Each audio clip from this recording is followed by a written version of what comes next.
Showtime.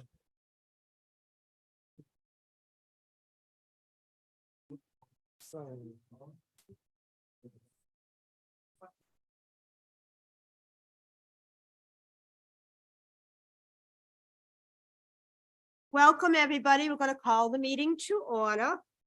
We're here for the City of Palatka Commission meeting on September 14th, 2023. And we're going to begin with the invocation.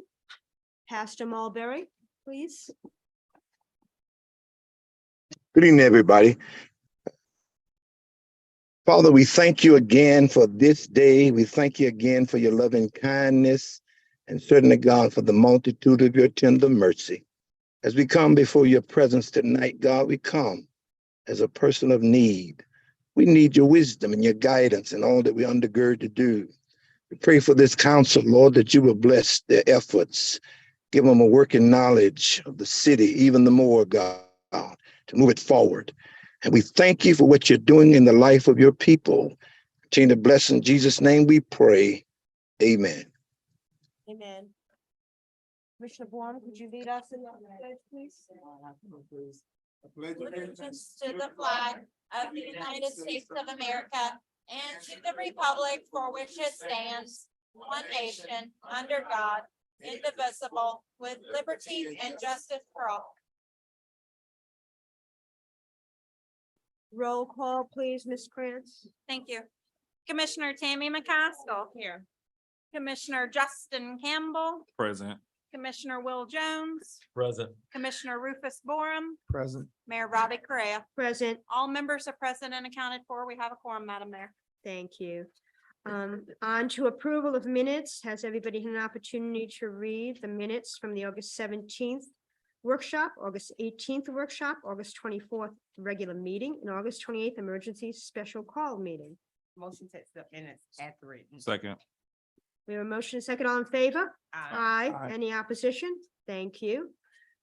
We're going to go on to public recognition presentations. And we have a presentation by the Florida Department of Agriculture and Consumer Protection on scams, fraud, and consumer protection. Is there the person here?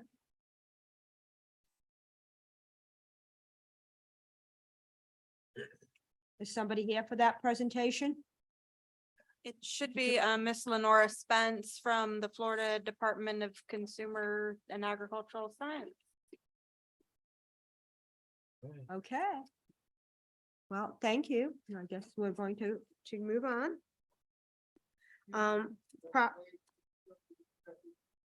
I'm sorry, what?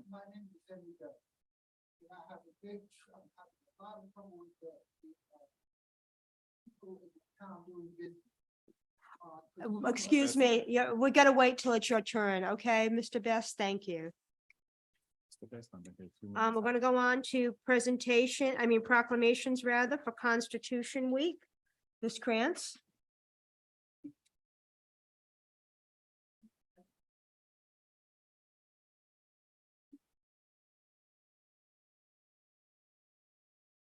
Madam Mayor, presented to you for approval is a proclamation for Constitution Week.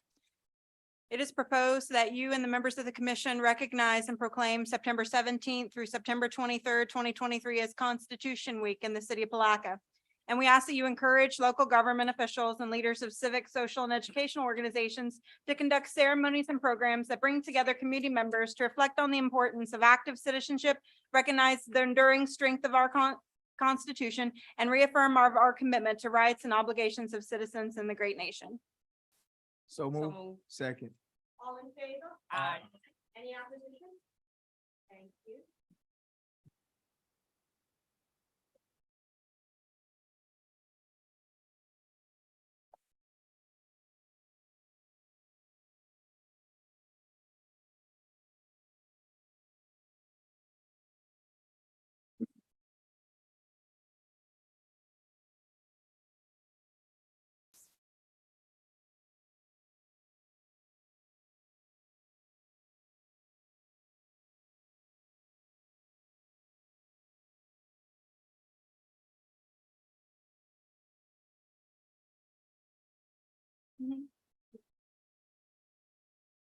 Thank you, Mayor Correa and commissioners, for that proclamation. We could stand here all day and discuss the Constitution and the rights that it affords us, but I picked out one little tiny comment to make about it, something that I didn't know before studying more about the Constitution. I thought it might be something interesting to you as well. As children in school, we learn about the Pilgrims and the Indians and that first Thanksgiving. And perhaps it was a feast of Thanksgiving, but the first official national Thanksgiving was established Thanksgiving Day on November 26th, 1789, and it was proclaimed by President George Washington. He wanted this first nationally proclaimed Thanksgiving Day to give thanks for the new Constitution. And I thought that that was very significant, something that we're not taught. And after 4 months of sweltering heat behind closed doors, finally we're able to come together in a consensus and sign the Constitution, which is the basis of our freedoms and our laws here in America. And for that, we need to be thankful. Thank you. Thank you.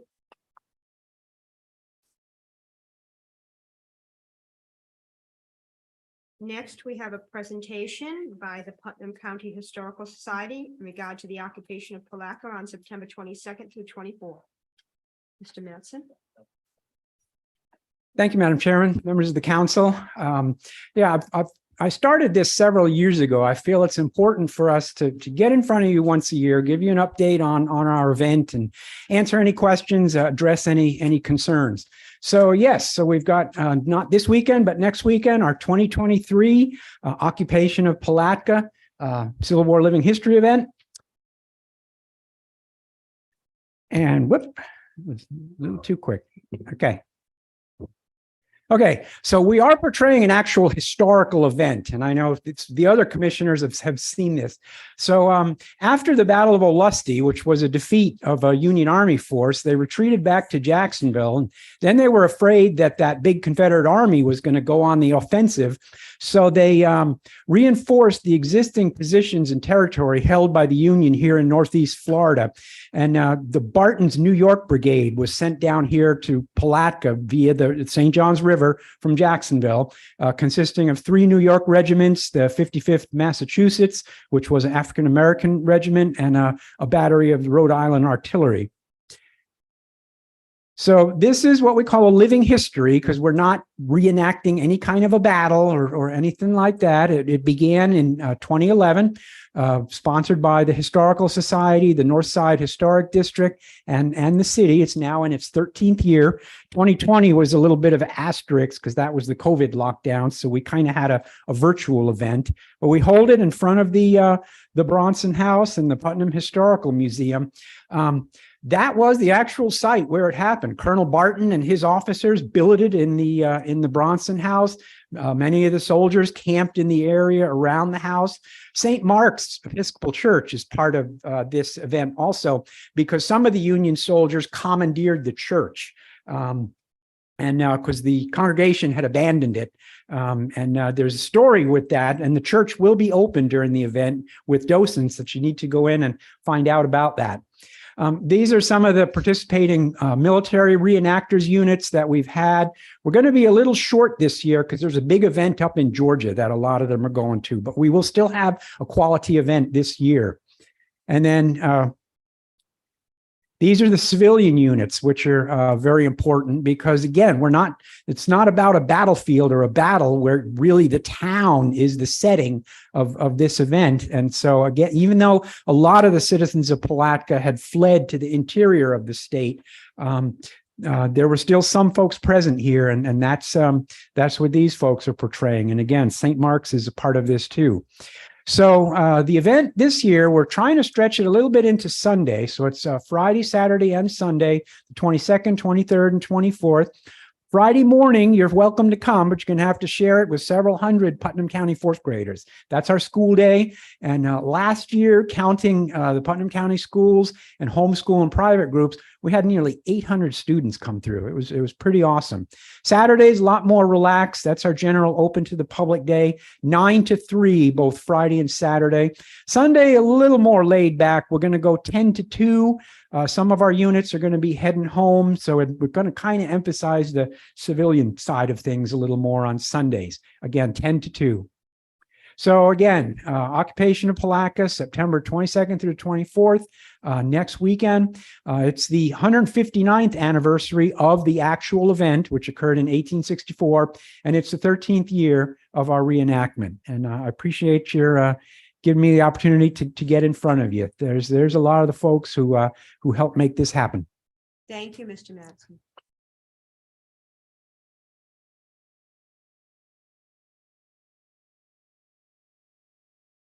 Ms. Kranz, can you please read the proclamation for Recovery Month? Run your race. Thank you very much, Madam Mayor, for allowing me the opportunity to present to you a proclamation to proclaim the month of September 2023 as Recovery Month within the city of Palatka. It is requested that you call upon the community to observe this month with compelling programs and events that will support Recovery Month. Thank you. Is there anybody here? Okay.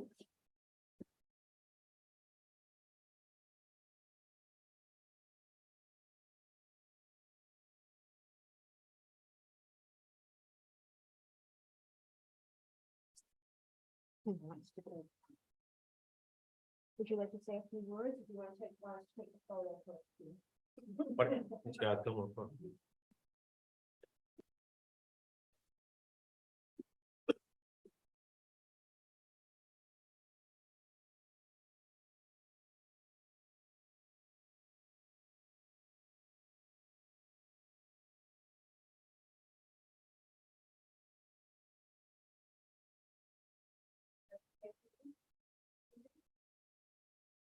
Madam Mayor.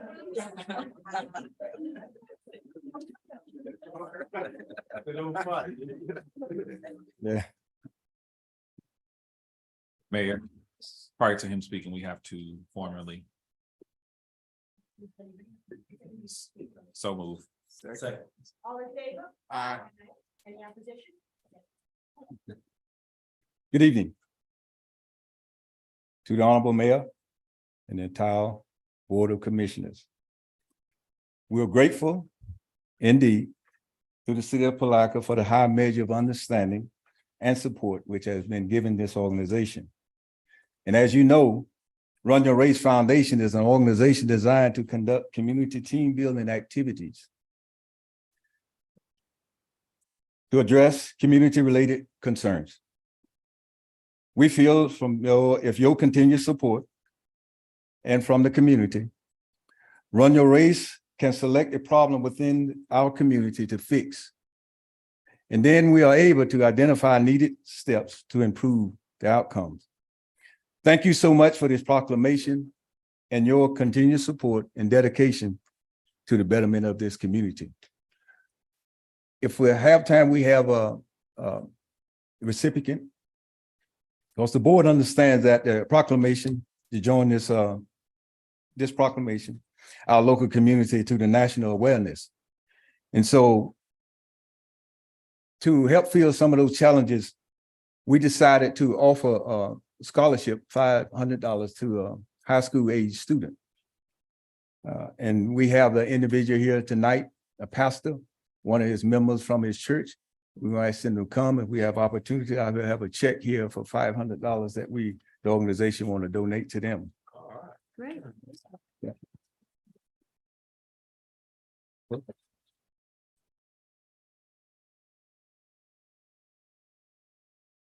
This is Antonio Roof. He's the pastor of Zion Temple Church of God in Christ and been a pillar in this community for a very long time and real advocate for the betterment of all the people. So I'm gonna present this check to him, and he has a student that he's gonna present it to for $500 from Run Your Race Foundation. All right.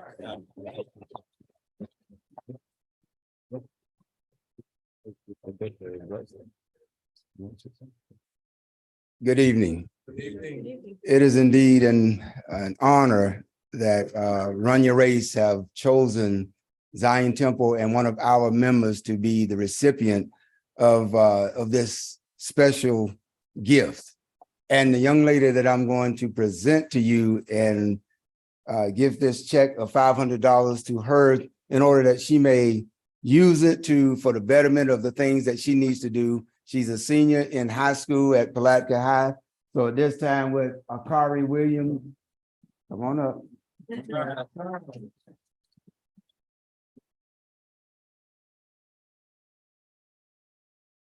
And again, she is one of the youth members of Zion Temple, and she is currently, as I said, a senior at Palatka High School. She just came here just now from practice because she's also a member of the Color Guard. And so she came here from practice. She works well in the church. And one of the things I love about her is that she's very obedient. One that you don't have to wonder where they are and what they're doing. So certainly in these days and times, that's kind of difficult, but I'm so glad that she is here and that she has that mentality to move further and to do better things in the future. So we're looking for great things from her as she matriculate through high school and then beyond that and do the things that we are expecting of her. So Akari, congratulations.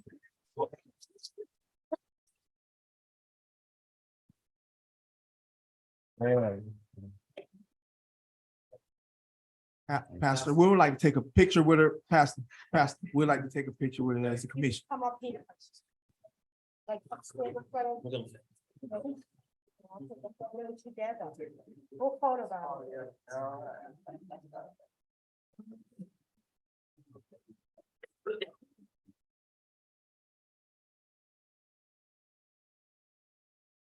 Thank you. Thank you.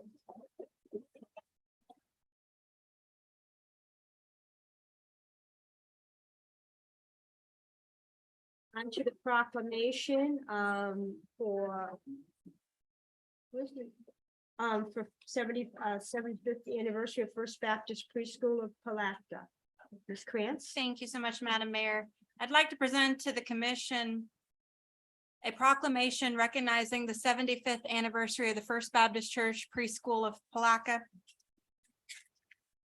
The purpose of the proclamation is to encourage all residents to join in the city commission in commemorating the significant milestone and to express our heartfelt gratitude for their dedication to early childhood education. Thank you. Do you have a motion to approve? Thanks. All in favor? Aye. Any opposition? Thank you. Is there somebody here from First Baptist Church? We're all here. Come on.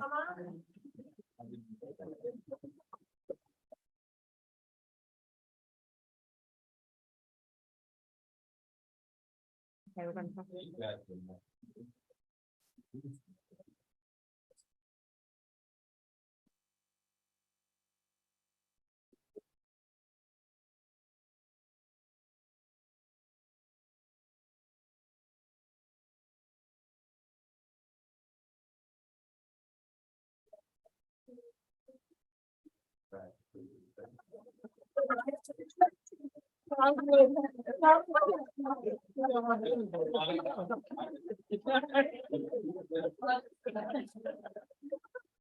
Thank you.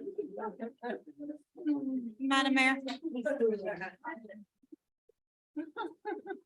Madam Mayor, if I may. Yes. The representative from the Florida Department of Agriculture is now present. Okay. Good Thank you. evening. Can you hear me? Okay, there we go. Good Yes, evening, go everyone. ahead with your presentation. Thank you so very much. Thank you for having me. My name is Lenora Spence. I work for the Florida Department of Agriculture and Consumer Services. Emphasis on the and consumer services part, because that is really the part that I work on. With the Division of Consumer Services, we are all about protecting you, the consumer, me, the consumer, everyone in here, from scams, from fraud, from unfair business practices. We regulate tons of businesses in the state of Florida. For example, we regulate motor vehicle repair shop. It's a place I don't go to because because I got married. Okay. And so when you go to a motor vehicle repair shop, what we do is, they shove their license up, but if they're giving you inaccurate quotes, if they're trying to upcharge you, things like that, you don't know who to call, you can call us. Okay. We also regulate moving companies in the state of Florida, telemarketers. We get tons of calls about telemarketing fraud in the state of Florida. People wondering, what can I do? What should I do? My number one tip is don't answer the phone. Seriously, if you're not familiar with the phone number, don't answer the phone. If someone calls you and they really need to talk to you, what are they going to do? They're going to leave a message, right? That's one way, and the best way, I think, to avoid those telemarketing calls. Okay.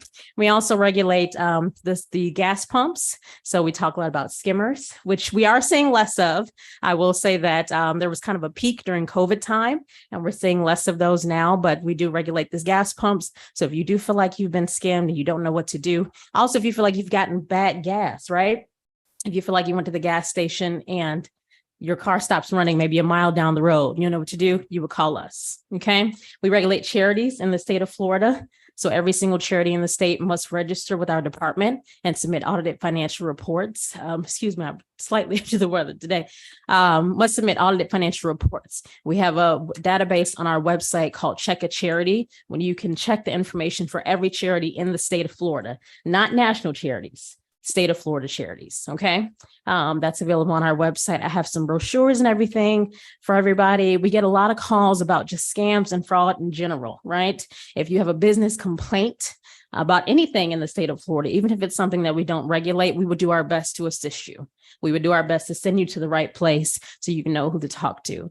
I also do speaking engagements. I cover Central Florida as a region. I used to, prior to COVID, I was in Palatka a lot.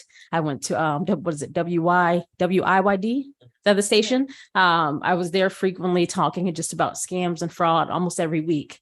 And so if you are part of a business or organization and you would like more information about how to protect you and yourself, I do a lot of outreach to seniors, right? Seniors are one of the main targets for scams and fraud. So if I'm not saying anyone in here is a senior, but if you know any seniors, or anyone, right? Because really the scammers, they don't discriminate, right? You could be any race, any color, any age. Young people now, where they're starting to be scammed a lot more. Okay. So if you are a member of a business or organization group and you need a speaker, I'll be in the back. I have some business cards. I have lots of brochures, and that's all I have. Thank you very much. Thank you.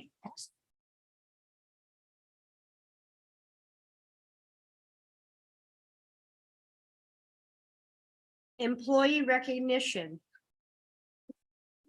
Chief Taylor. Good evening, Madam Mayor, Commissioners, staff, and guests. On July 31st, 2023 at 11:04 in the morning, Engine 2 was dispatched to a male patient in cardiac arrest. Patient was seen choking by others. Bystanders then notified the nurses that the patient had fallen unconscious and CPR was initiated. Upon Engine 2's arrival, the nursing staff turned over CPR to firefighter David Curran and engineer John Foley. Curran and Foley began CPR, attached the AED or the automatic external defibrillator. No shock was advised. CPR was continued. Upon arrival of the ambulance, the crews worked to get the patient into the ambulance and en route to Putnam Community Hospital. During the trip, ROSC was achieved. That's return of spontaneous circulation. A life had been saved. The quick actions of David Curran and John Foley and proper CPR allowed the patient to recover from cardiac arrest. It is our intention to recognize our employees for life-saving actions and proper administration of medical skills. Please join me in recognizing these two young men for their professional actions and unyielding courage to help others in need.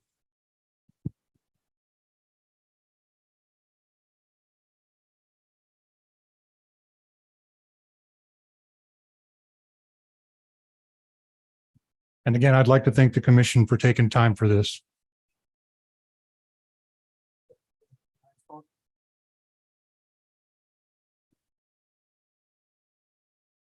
Can you see? Can you see the mayor? Yes, I'm right. I'm right here. All right. Thank you.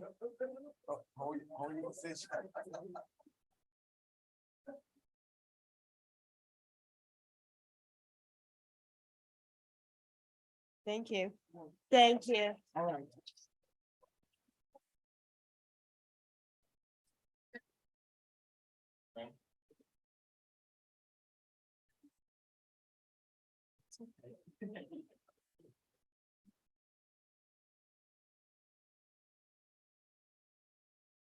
Okay, and now we're moving to the presentation of the Florida League of Cities Gold Certificate of Excellence Certificate Program for elected municipal officials.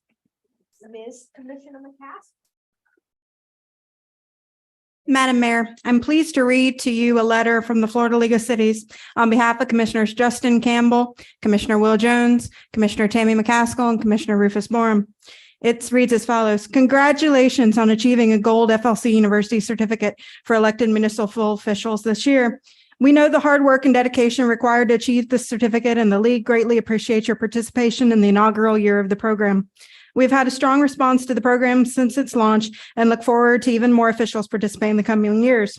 Your points were tabulated from August 2022 to August 2023. The flyer enclosed with your pocket has information about each tier, how to accumulate points, and when FLC University will give you a mid-year status update.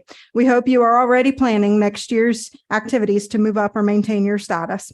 If you have any questions regarding the certificate or for elected officials, it gives Ms. Barton's information, and it says again, congratulations and thank you for supporting the Florida League of Cities, Universities, educational programs. It is signed sincerely, Jolene Caraballo, President, Florida League of Cities, Vice Mayor, City of Port St. Lucie. Congratulations to you all.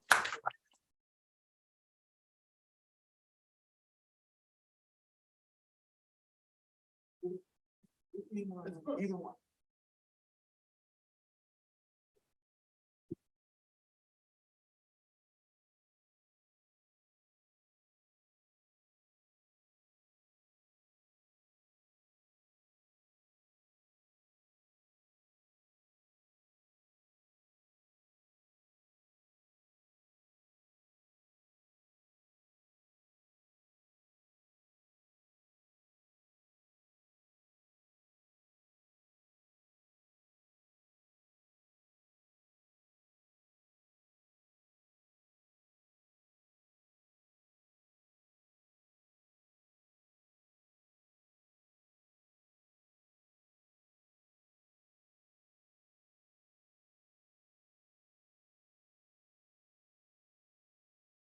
City Manager Administrative Reports, Mr. Griffith.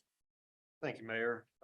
So a couple of things. The first of which, to just explain what we're attempting to do here. As you're aware, you've directed us to look at some of our policies, and we also looked at our personnel policy well over a year ago. There's a lot of substantial modifications that were proposed. So in an effort to kind of bring them to you one at a time, give you a chance to review them and provide feedback. Over the next couple months, we'll be bringing those specific sections to you and giving you a short presentation. So tonight, we would like to present to you the social media policy, as well as a city-owned property equipment rental policy revision and a facility naming policy. So with that, I'll ask Mr. Willett to come to the podium. I will state as he's coming forward, he did base this on some surrounding communities and what I believe to be best industry practices. We did have very minimal in our current policy when it comes to social media use and media relations. So what you're seeing is pretty much all in addition. That's why you're not seeing any underline or strike through with this policy. Mr. Willett. Thank you. And as Jonathan said, or Mr. Griffith said, this is something that we worked on with help of Ms. Krantz, try to use best practices from our various other municipalities around the state. And hopefully this is just an example of best practices to include in our personnel practice policy. So I'm going to go over a few of the sections for you. And a lot of this is based upon some of our current practices, and it really just puts pen to paper so that we're memorializing our practices and our policies. The first is, we actually have the city spokespersons designated, and you can see that hierarchy there. So it's clear who speaks for, what departments, who speaks on behalf of the city. It also spells out, who approves, different media, that goes out to the public. So there is a prescribed review process. One of the things that Mr. Willett and I kind of identified earlier this week that we did not touch on was city commissioners. And when we were looking at surrounding communities, we didn't see a lot referencing elected officials. So we did not touch on that, and you don't see that in here, with the exception of the mayor being a designated spokesperson for the city. So that may be something that you want to take under consideration. Again, these are just presentations and reports. If you just want to take them under consideration and then meet with me one-on-one, this will not be coming back to you for some time for approval, probably 2 to 3 months out, but we are here to answer questions. Yes, sir. Why will it not come before us for that long? Well, we could try and do it sooner. We were just trying to present all the different recommended changes before bringing back the personnel policy. But if it's the pleasure of the commission, if these are acceptable to agenda them at the next available meeting for consideration, we're glad to do that, sir. Personally, I think it will save you. I think if we can talk about these things and kind of solidify them as they come before us, I think it probably would save you some some legwork. So when you do bring back something to us, it's something that we've already kind of vetted out, and it's just a final process. We That's are just my definitely agreeable to recommendation, that, right? commissioners. Okay. Is that the will of the commission? Yes. It's in line. Thank you. So this policy will be on your 28th agenda for consideration. If you do review it, have questions or concerns, please get with me prior to the agenda being finalized in approximately a week and a half. The next one would be the use of city-owned property equipment rental policy revision.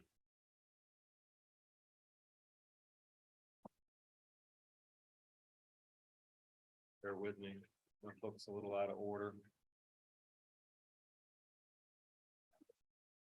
Sonny, is that the last one in here?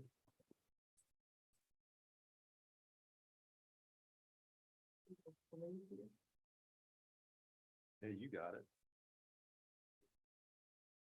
So your recommendation was for all of this revision to be bought. I got it. Thank you. Sorry, I took it out, so I didn't find it and I lost it. So this is an actual underline and strike through of our existing policy. And as you can see, we only have approximately 2 sentences when it comes to the use of city-owned property and or equipment. However, what you see as an addition here is what we have historically followed. So this speaks to what we would call a city-sponsored event, or something that would be for municipal business. So something that would occur during the normal day-to-day activities of a department, or be it a contractually obligated host event. So for instance, if we were doing open enrollment and our insurance provider needed a space to set up, we would offer that space.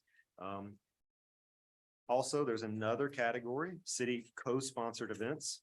This is for those eligible co-sponsors, government agencies serving Palatka, entities with reciprocal use agreements, nonprofit organizations with a public benefit. So for an example of this, that would be the supervisor of elections using your facility to hold public elections, or a nonprofit that has partnered with the city to put on a service for an event. City co-sponsored event approval would come to the commission for approval. City sponsored, or for municipal business, would continue to go to the city manager. Again, this is current practice. We're just putting pen to paper and memorializing it. Are there any questions? Any questions? Thank you. No? Well, I think there's one where it says city property and or equipment should not be used for personal reasons without prior permission from the city manager. I thought we discussed that like prior to former city manager Holmes leaving. I thought we struck that out, that we weren't allowing any use at all or personal use of, city-owned equipment? I can tell you, in my entire 13 and a half years at the city, sir, I cannot recall an instance where the city manager approved the use of a piece of equipment for personal use for a staff person. I would be agreeable to striking this. I think it provides clarity to the employee and to the public about the utilization of city facilities and resources. Yeah, yes, I like to make a recommendation to strike that portion. So clarify that more. Are you talking about equipment or are you talking about building? No. Because it says both in that sentence. Right, the equipment, because I facilities. mean, like lawnmowers, Right, weed eaters, right. that kind of stuff.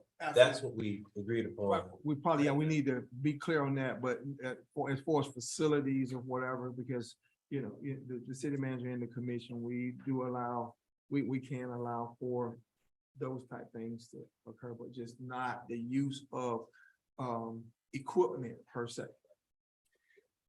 Okay, so want to make something clear. What is written here, Okay, underlined, proposed, would not support the use of a rental facility for personal use without payment and reservation, just like any other citizen or customer. Absolutely. correct, yes. So Okay. I think what you're getting at, Commissioner Borman, is it's probably better just to strike that, because then there's no confusion. Right. I agree. Yeah. Okay, noted. Thank you. Mhm. Right. Facility naming policy. I don't recall exactly when this came up, but it was sometime in the past couple months. There was some question as to what process we use to name facilities. We looked into it. There's nothing on the books. Historically, we've done it by resolution. So there is a section of your municipal code. Section 70-101 seems to be the most appropriate section to add this to. So we looked around and basically we found a process where citizens could, as a group, petition the city commission for the naming of parks and facilities. You'll see that there is some guidance here as to the importance of it and how these are to be proposed to the commission. But it's a signed petition of 100 City of Palatka citizens, property owners and or business owners whose residences or business addresses shall be on the petition. That dedication would then come to the commission for consideration.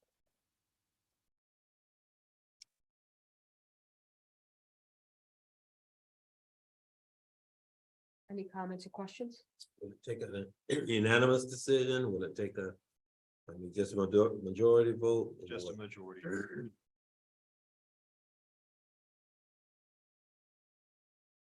You'll see there's some other conditions there. I mean, if something has been named by deed restriction, it can't be renamed, and it discourages renaming facilities that already have a dedication. Again, this just provides clarity to the process.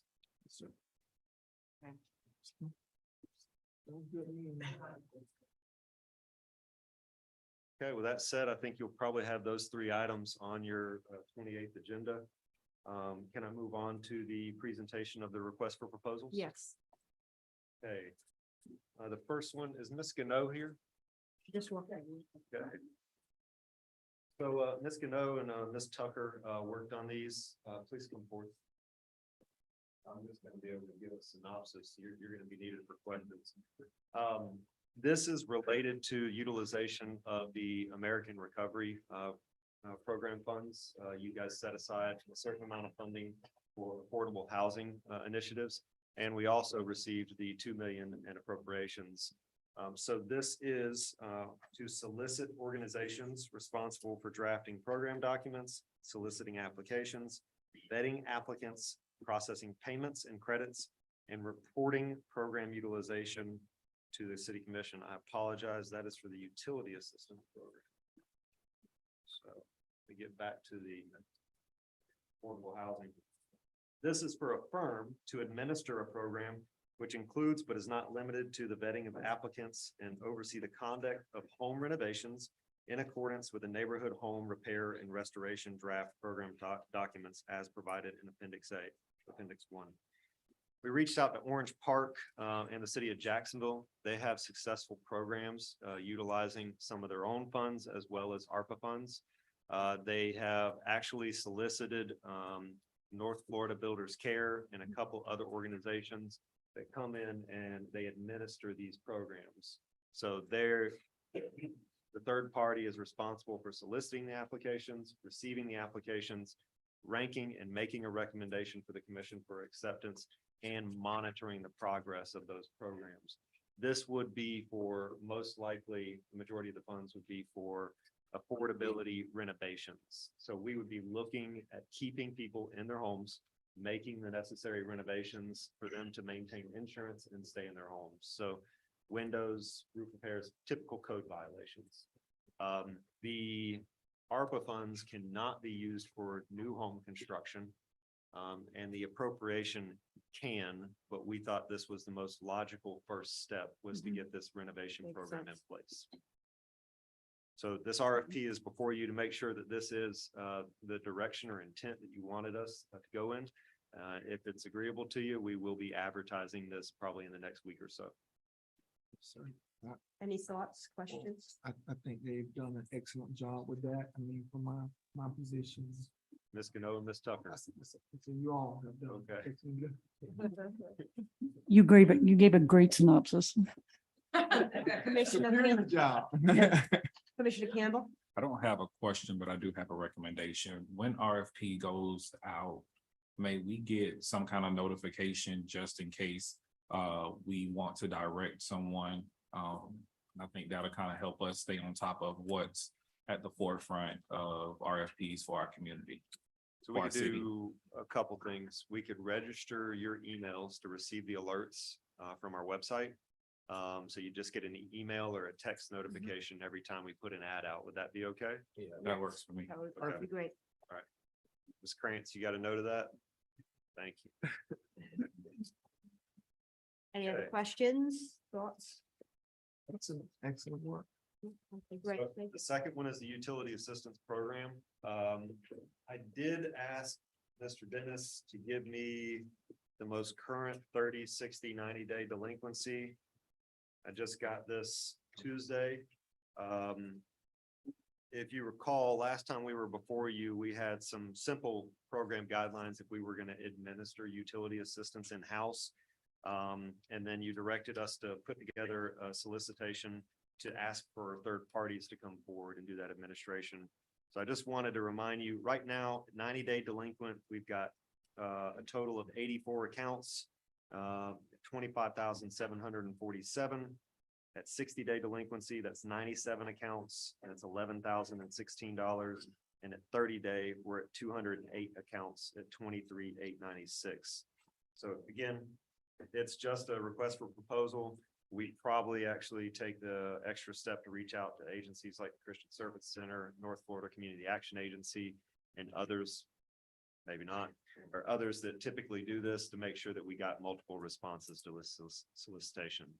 Or we could still administer the utility assistance in-house and just give it to those that are 90-day delinquent. Any questions? Well, a comment, I mean, I'm thinking just let the third party. We just let the third party do it and not have to impose any additional labor burden on our staff. We're maxed already, right? I would say. Mhm. Commissioner Campbell?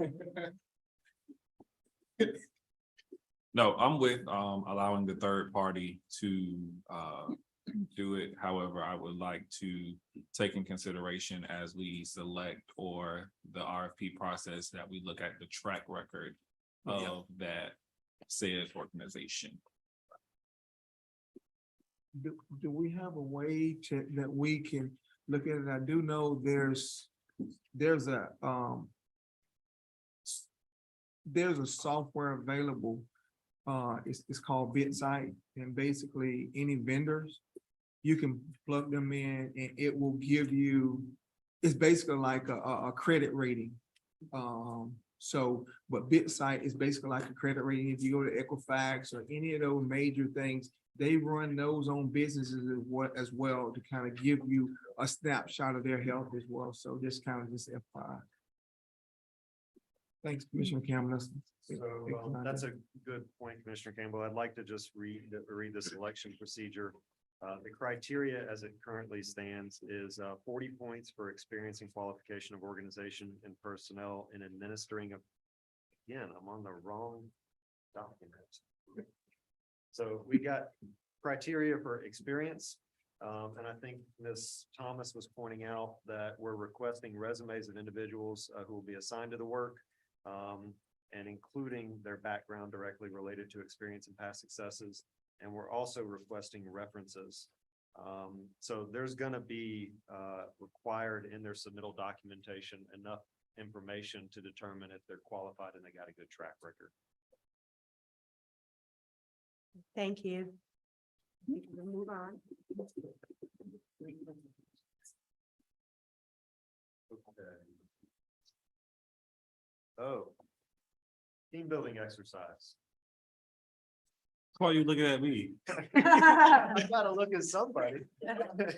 So I sent you all an email. I had reached out to one of our previous consultants and had been trying to get together just an outline or a scope of work. As I understood the directive previously, you all were looking at something that was strictly a team building exercise or event. You weren't looking for a SWOT analysis or a strategic planning session. You really just wanted your department heads, your senior leadership and your commission to come together. And as I took it, kind of get to know one another a little bit better and get on the same page. So I needed to see the head nods that I'm seeing now, if that's what you wanted. And also looking for some guidance and assistance and finding somebody to facilitate that. Or if you had any specific ideas of how you saw that event being conducted. I know you want something more than just a luncheon, but just here and awaiting your guidance. Anybody? Yes. And it being more than a one-time event, I did have conversation with you as far as maybe us possibly putting it as a goal in our strategic plan and let it be something that we can work on. So that we can gauge, monitor progress of how we're doing, and it could be an activity that we work on at various times throughout our tenure. So those are my thoughts and just want to seek for input from the commission. So I did ask Ms. Krantz a couple days ago to reach back out to the League of Cities to see if they had any recommendations of third parties. It's been a busy afternoon. She and I hadn't had a chance to kind of touch base, but she just messaged me that she did get some third-party recommendations back from the league. So, All right. and I did have an email from Commissioner Jones where I believe he had received something from another party. So maybe we do have some options at this point. If you're all just giving me the head nods, that's what you're looking for. Yeah, I can- Yes. and that was one of my. I can talk to those third parties and see if we can get a sampling of proposals for you all to consider. How does that sound? Yeah. Sounds good. An off-site retreat. Off-site retreat, some not in the city of, we'll. So East retreat. Palatka, We- Lake Swan has a good activities and Right. things that they do for team building. That's something that we did once and it's really good. So if you want to look at, that's a resource. but what about the University of Florida? I mean, that's I'm allergic to that school. Obviously, that won't bring people together, so I guess that's gone. You know what, for the city, I'll take it. Yeah. We go to Tallahassee all the time. So, It's profitable going there. Does activities too, and just various resources. Yeah, University of Florida. I mean, I think I could take one day at a time. okay. I do have a question. Have we considered, has any other municipality local done anything of this nature that you know of? Not that I know of, but I don't mind reaching out and asking. You don't have to. I just say, let's leave the charge. We'll leave the charge. That's what I like. That's all I have, Okay. Mayor, Commissioners, unless there's anything specific you want us to report on. Yes, that's awesome. Appreciate it. Okay, we're going to open up the floor to public comments. You're limited to 3 minutes, please. Give your name and address for the record. And if you do want to make a public comment and you haven't so far, please fill out one of the yellow cards near the doorway. Mr. Clark.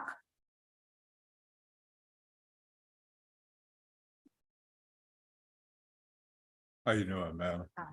I talked to you in 3 months. Could you please give your name and address though? For the record? Lawrence Clark, 601 North 16th Street. I come to you 3 months ago, asking you how can a BTR be put on a business that's up and running? I lost my business, I went to jail. Can you answer me? I think there's been go ahead, Mr. Griffin, if you want to talk. I wasn't sure if you were. Ms. Thomas, feel free to jump in anytime. So as I understand it, and we've had numerous conversations with Mr. Clark before, the only thing that I can speak to is the business tax receipt. Mr. Clark had a business tax receipt at an internet gaming establishment. Another applicant came in, provided documentation that they had a leasehold interest in the business, and they were issued a BTR. Mr. Clark did not submit documentation that he had a leasehold interest or ownership in that business and property. Therefore, the BTR was issued to the new lessee of the business. I show you every piece of paperwork you wanted me to show you. I show you where they say I was out that building. They say I was out that building in December. I show you I had a fire inspection February the 22nd. I show you that paperwork. I show you where I was still in that building the day that y'all signed the BTR. My business was still up and running. I got $100,000 worth of equipment in that building right now. I can't get out because of this. So again, property owner, the owner of the equipment signed a lease with another lessee. That lessee submitted the necessary documentation to the city of Palatka to secure a business tax receipt. We do not have any interest or say in the actual ownership of the business or the equipment. His occupancy of the premises, be it legal or not, is not under our purview. So how was the business tax receipt made? And it's a business that's up and running. And they say on the business tax receipt, they say transfer of ownership. I ain't got no paperwork saying, well, I transfer any ownership. That really is out of our realm, Mr. Clark. I thought you're around, it's your paperwork saying that y'all transfer ownership for the business to go to another name. So how that's out y'all around? Y'all the ones signing the paperwork. Ms. Thomas? Yes, that was, I was gonna ask to have a city attorney to speak to that. As Mr. Griffith said, he and I, as well as Chief Shaw, has spoken to Mr. Clark on multiple occasions. We have provided him with the documents and paperwork that he has requested regarding this matter. And I advised him at one time, during times that we were speaking, that he should obtain him a lawyer because his contentions or arguments are not with the city. They're with the owner of the building and the property and the equipment that he had a relationship with. So how the city gonna give a business tax receipt out on the business that's open? That is a different process.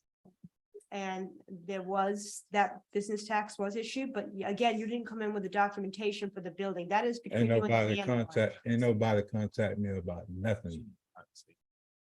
I think we should. You were just gonna. I think with this matter, I'm not familiar with it. However, Mayor, wouldn't recommend that you say anything that could possibly come back to haunt you. I would leave this in legal's hand and the city manager because we are not privy to any of that information. Even with the process, we may not be solely privy. But I would make the recommendation that, again, you allow our council to address it.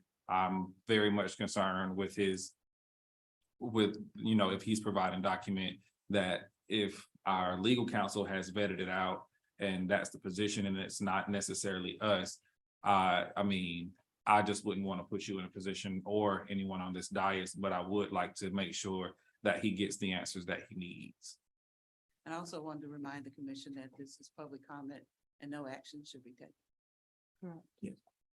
I want to know the actions. I want to how I've been treated unfairly every time I come in the city hall. I got the police calling me 2 times for coming in here and asking questions about my business, where they saying I'm being rude, disruptive, personal, obscene language. I got 2 videos, both times they called the police.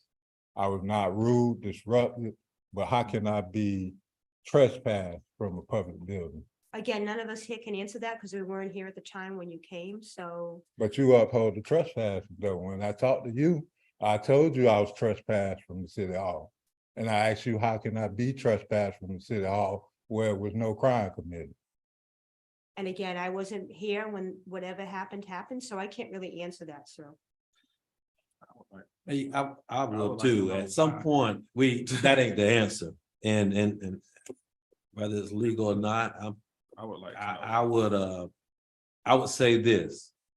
Mr. Clark came with a question, and this question was just this, as I understand it. Tell me if I'm saying it right. He said, how can he and someone else be issued a business tax receipt for the same building? 2 people can't be responsible. So he should have gotten the answer. It might not have been the answer he wanted, but he should have got an answer. And I really want an answer. So if you guys had already researched it and have a legal answer, I would really love to hear it at this point. Documents that Mr. Clark brought in was a month-to-month lease, unexecuted by him or by the other party. The documents that were presented for the second party that came in had an executed document for the leasehold interest. You tell me my leasehold interest wasn't no good because I didn't sign the application part on the back. But for 2 years, I paid y'all over $10,000 in taxes. There wasn't no thing about the signature. But when I showed y'all, I got proof that I was in that building. It's proof every day, right now to this day. You can call your chief of police, you can call your fire department. That building ain't never closed, not now day. But on 6/23, it was signed over. All my stuff is in there. I ain't got nothing out of there. Y'all know I ain't got nothing out of there. I went to jail for going in there to try to close the building. And if I may ask, why was he trespassed out of City Hall? That's so very. That is Mr. Griffith can possibly answer that, please. Yeah, no, that's a legitimate question and I can speak to the reasons behind it.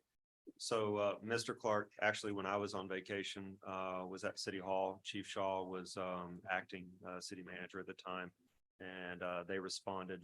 Mr. Clark had been in here numerous times and had been given the same answers multiple times and continued to ask questions and be disruptive to just the course of work in City Hall. He was trespassed at that time. However, following that, he has been afforded opportunities to meet with myself, legal counsel, and Chief Shaw so that he can conduct business with the city of Palatka. We communicated with him over the phone, by email, and in person at the police department. We afforded Mr. Clark the opportunity to come here tonight and speak under public comment. We want him to be able to conduct business with the city. The trespass, and I spoke to him about this at the police department the last time we met, at some point will be lifted, but we continue to revisit the same questions and offer the same answers, yet we're still here. I have to ask the same questions about it. Trespass by asking the same question over. Yeah, with no crime be committed. You have a couple employees that felt uncomfortable in the presence of Mr. Clark, and it's my job to make sure that our employees are comfortable at work. But what crime was committed for me to be trespassed? If your feelings is not a crime for me to be trespassed. Don't believe there has to be a crime for us to trespass. Yes, sir. It has to be a crime for me to be trespassed. Okay, so We what need to move on. solution can we get from this point to make sure that this issue comes to a resolve. I mean, he has very legitimate questions. Even though I may disagree with the trespass, I think that's a tad bit a tad bit stretched, because I'm quite sure there have been other people that have come into City Hall numerous of times that I know of, and they are probably a little bit more hostile, and they are not trespassed. They even come to our commission meetings and they are not trespassed. So again, if we are going to do something for one person, then we have to do it for everyone. I am all about the safety of, so I'm not gonna hop on that, but I want us to be consistent in everything that we do. But moving forward, how do we bring this issue to a resolve? We have tried numerous occasions. So let me ask this, and I know we're not taking actions. What would you like to happen as a result? Just so that we're not privy to conversations that happen at City Hall or conversations that happen at the police department. I'm asking you, what is it that you would like to see happen so that we all that sit on this dais, you've had a conversation with the mayor, we have not been privy to that. So what is it that you desire so that we are all on the same page on the dais? I want to see how $100,000 just disappear, and they telling me it ain't nothing they done about it. I want to see how my business just transfer ownership, my business transfer. So have you had conversations with the owner that owns the building? Now we're gonna handle all that, gonna be handled accordingly. What I'm kind of talking about- business is it? It's a game, and It game room? yes, like- sir, right there, across from Wendy's. Like Pac-Man game? No, arcade? sir, internet game room. In the South Wales Yes, Plaza? yes, sir, the old Southwest. Yes, we haven't even, we've been going out of order. Right. Commissioner Borum, please. Well, I think you sent me communication, via, Yes, sir, yeah, the messenger, right? yes, So, sir. but again, like I had communicated back to you, based on what you presented to me and what, my understanding from the city, you know, the recommendation was for you to, obtain an attorney. From what I understand and know by, about maybe the lease information among everything else, because if if the city's business is to issue business tax receipts, and our attorney and our city manager had already looked over all of the presented documentation, and then the attorney and the city manager made that recommendation, I don't think anybody on this dais can overturn or do anything, because that's not the business of the commission that's a leasor kind of thing from my perspective. And so that's why I sent you back the response that I had, because I can't give you any direction other than what I got from my city attorney. So basically, it's legal in the city of Palatka, Florida. It's legal for you to come in here and put a business tax receipt on top of a business, and it's completely legal. All I can say, sir, is I'm gonna continue to say that based on what I got from legal, you're gonna have to obtain an attorney. I'm not gonna tell you which way to go, however you wanna do it, but from my perspective, what I know is, you know, you're gonna have to obtain an attorney if you feel that you were done wrong. But can anybody tell me it's legal though? That's what I'm asking you. I'll lead up to legal. I can't do that, but that's just I just want to respond back to what was. Ms. Thomas, please. I have advised Mr. Clark that I am not his attorney. I'm the attorney for the city of Palatka. So therefore, I will not issue any legal opinion to him or give him any legal advice. Thank you. Commissioner McCaskill? And as far as the trespassing warrant, you didn't trespass, not trespass on warrant, but you didn't trespass off of the premises. You did say at some point, Mr. Griffin, that you all were considering, or were you looking at that reinstating, okay? So. That's a violation of my civil rights, man, trespassing from the government. Consult with, but he did say that that's something that the city will be reconsidering, okay? So I want you to make sure that you know that we're looking to address that and get your right that reinstated, okay? So the ins and outs of it, I guess you can get with your attorney, with our attorney, and Mr. Griffith, and see how you can get that resolved. Commissioner Campbell. I'm just gonna say this, and this is to my fellow colleagues. We have to be mindful, even though we have a duty to make sure that we divulge information to our citizens. I want us to be mindful of what it is that we do say, never to put ourselves in a position to say, he say, she say. At any time we are posed with questions that we are not able to answer, let's always redirect them to the sources that can. Because again, I don't want anything to come on this commission. Again, I want to see that there is a resolve. And if the resolve does not sit with us, we have to make sure that we direct our citizens to the people that will be able to get the answer. So that's just to my colleagues as we sit here, and I say that amongst not only these individuals that sit in this room, I will never gauge you into a direction or give you my personal opinion when there are the facts that have to be taken in consideration when we are looking at this when we're looking at these kind of matters and other matters that come to us. But again, we have our city attorney, we have our city manager, and we have other individuals that are capable of handling situations like this. We just have to be mindful that we don't put ourselves in situations that could come back and potentially bite us. And that's exactly what I did at the time. Right. Commissioner Borum. Yes, and that's why, again, that I'm not giving any direction, and I lean on our legal as well as our city manager in terms of direction, because I think you did ask me today how could you attend the meeting?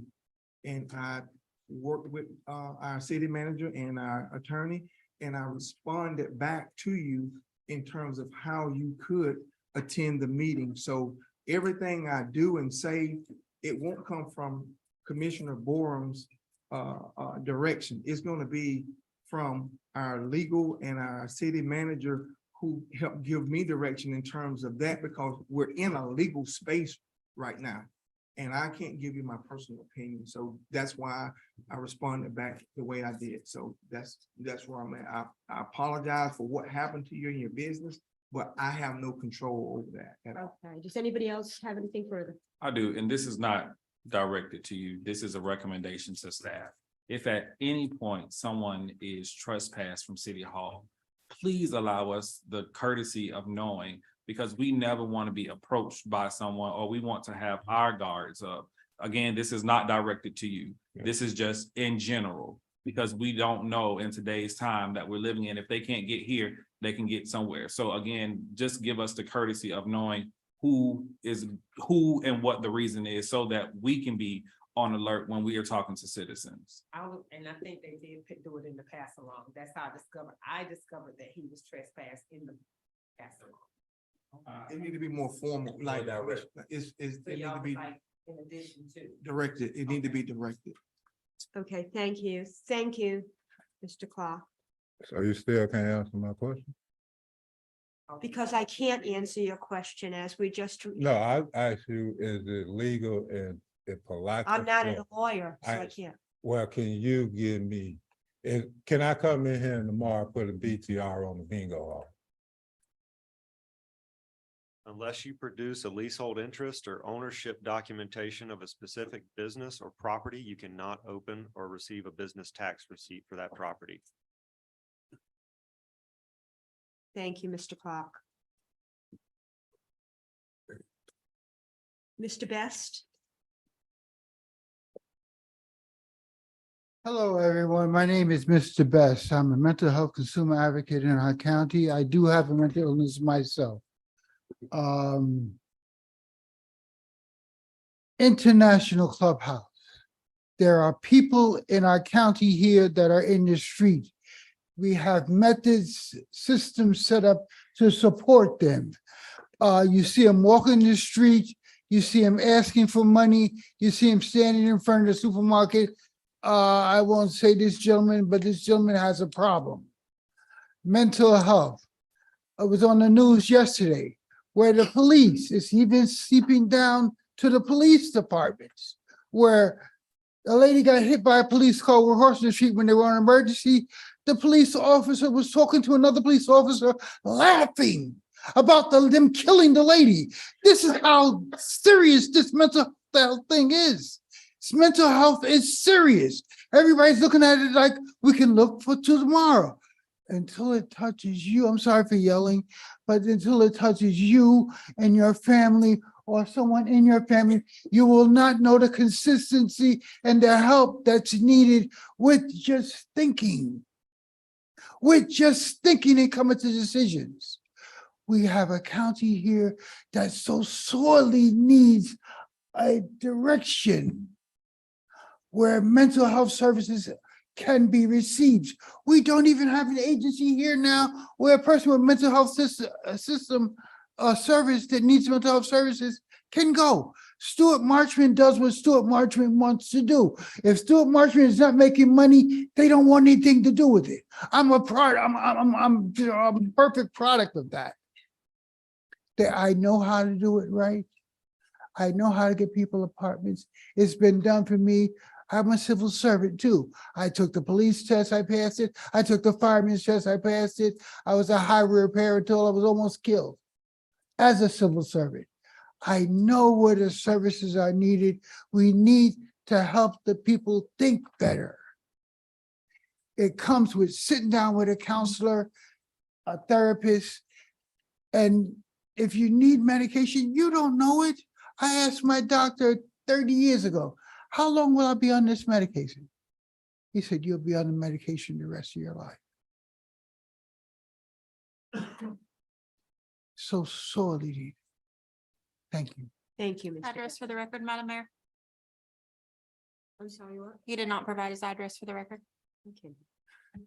Zenny Best, Interlachen, Florida, 200 Hayes Drive, Interlachen, Florida, 32148. Thank you, sir. Yes, ma'am. Thank you.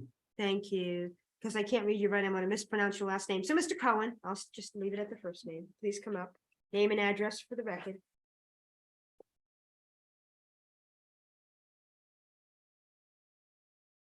How you all doing? My name is Cowan Amayabu. My address is 620 North 16th Street, Palatka, Florida, 32177.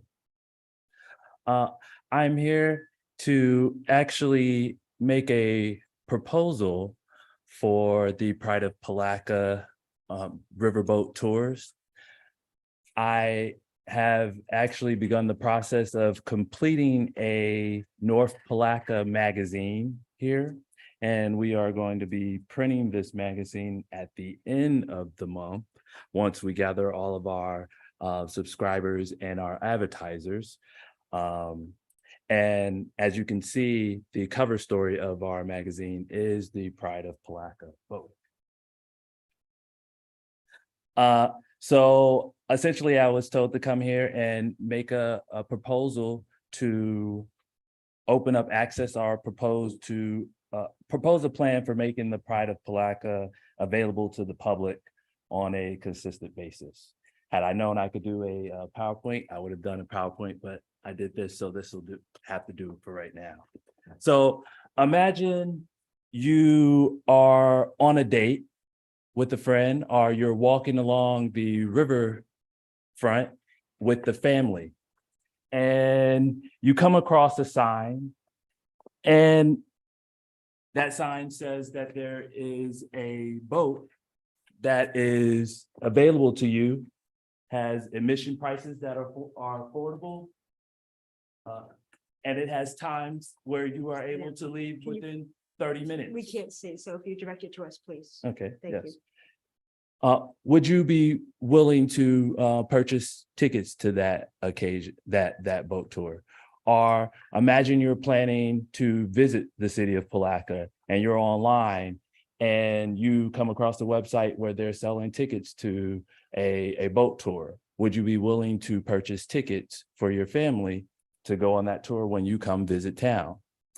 Or imagine you're planning an event here in Palatka, Blue Crab Festival, and the Pride of Palatka is running tours at the same time.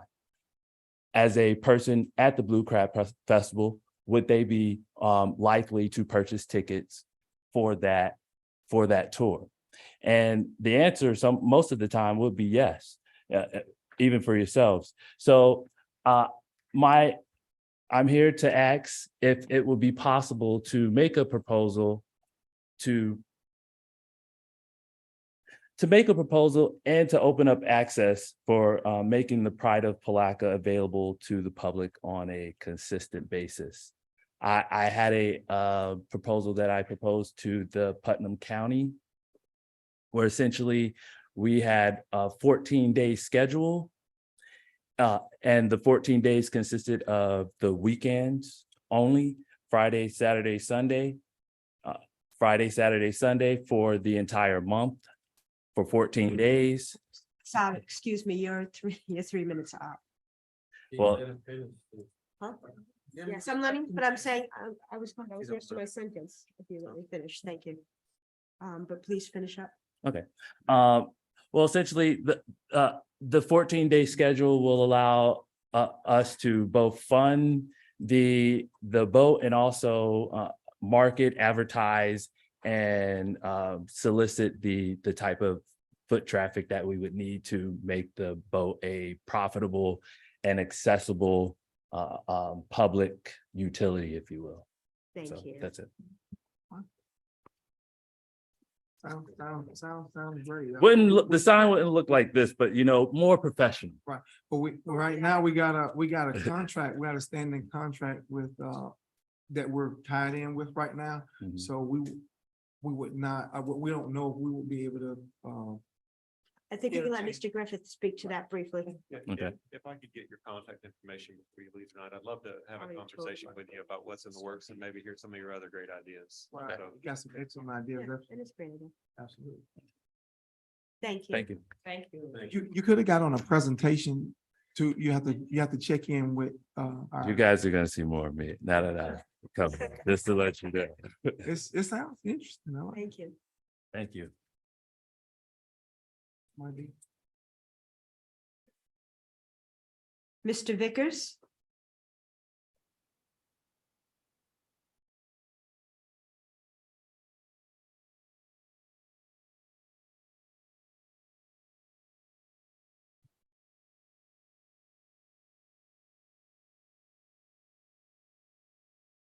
Good evening to all of you. Good evening, sir. Askew Vickers, 207 North 18th Street, Palatka, Florida, 32177. I'm here to say something. It's so much to say, but it's so little to say, but it means so much. And I want to say happy birthday to Miss McCaskill, a little early, but it's her 21st birthday. Wow. Well, I couldn't miss the opportunity to come here and say this. I know I can't find you when I need you, but I can find you when I want you. Friday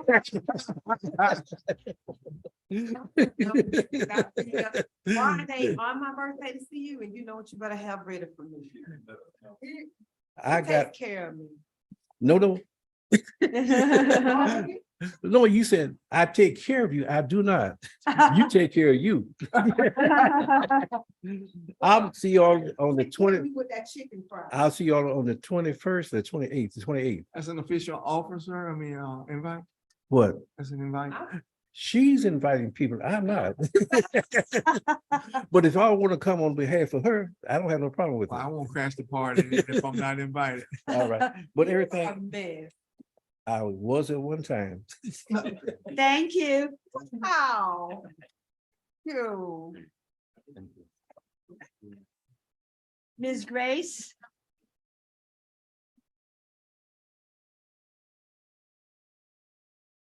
Good evening. My name is Nicole Grace, Executive Director of Keep Putnam Beautiful, 205 North 2nd Street, Palatka, Florida, 32177. I just wanted to say that we've got cooler weather coming in, and there's a lot more opportunity to be out on the streets with beautification projects, litter cleanups, and it starts tomorrow morning at 8:30. The St. John's River State College is going to be out in force with faculty, staff, as well as community partners. They're also up in St. John's and Clay County. We don't care about that. We're more interested in our Putnam County connections.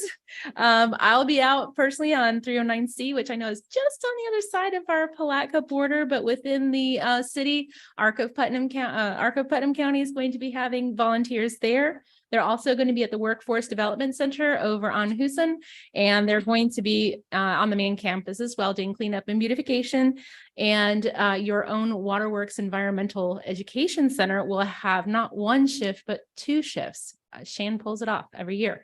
So they'll be out there doing projects that will benefit the city, and more importantly, the students and the faculty. So you were talking about leadership development and outreach and having fun. And I tell you what, nothing says fun like cleaning up after a dumpster fire. So if you wanted to think about that, that's a different idea.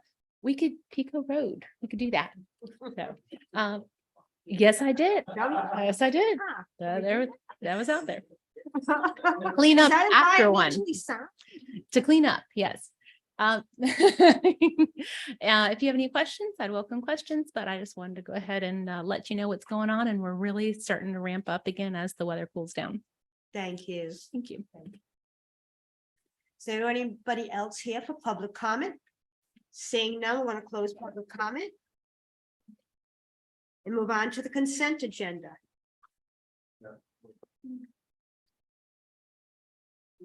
Oh, We have no response. they have no response.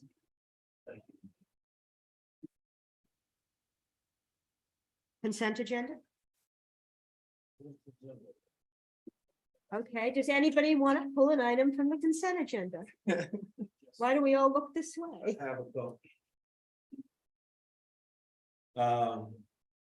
Let's talk about 6D.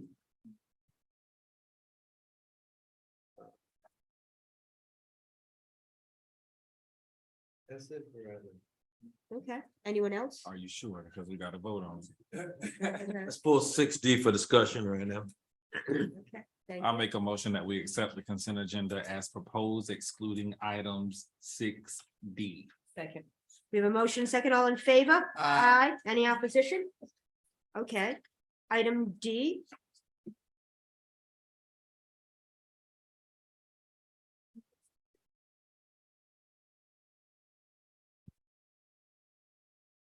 Madam Mayor, this is a resolution of the city of Palatka, Florida, authorizing the mayor and the city clerk to execute and attest statements of work with Civic Plus for an interactive website for the city of Palatka and Civic Clerk agenda management software and providing for scrivener's errors.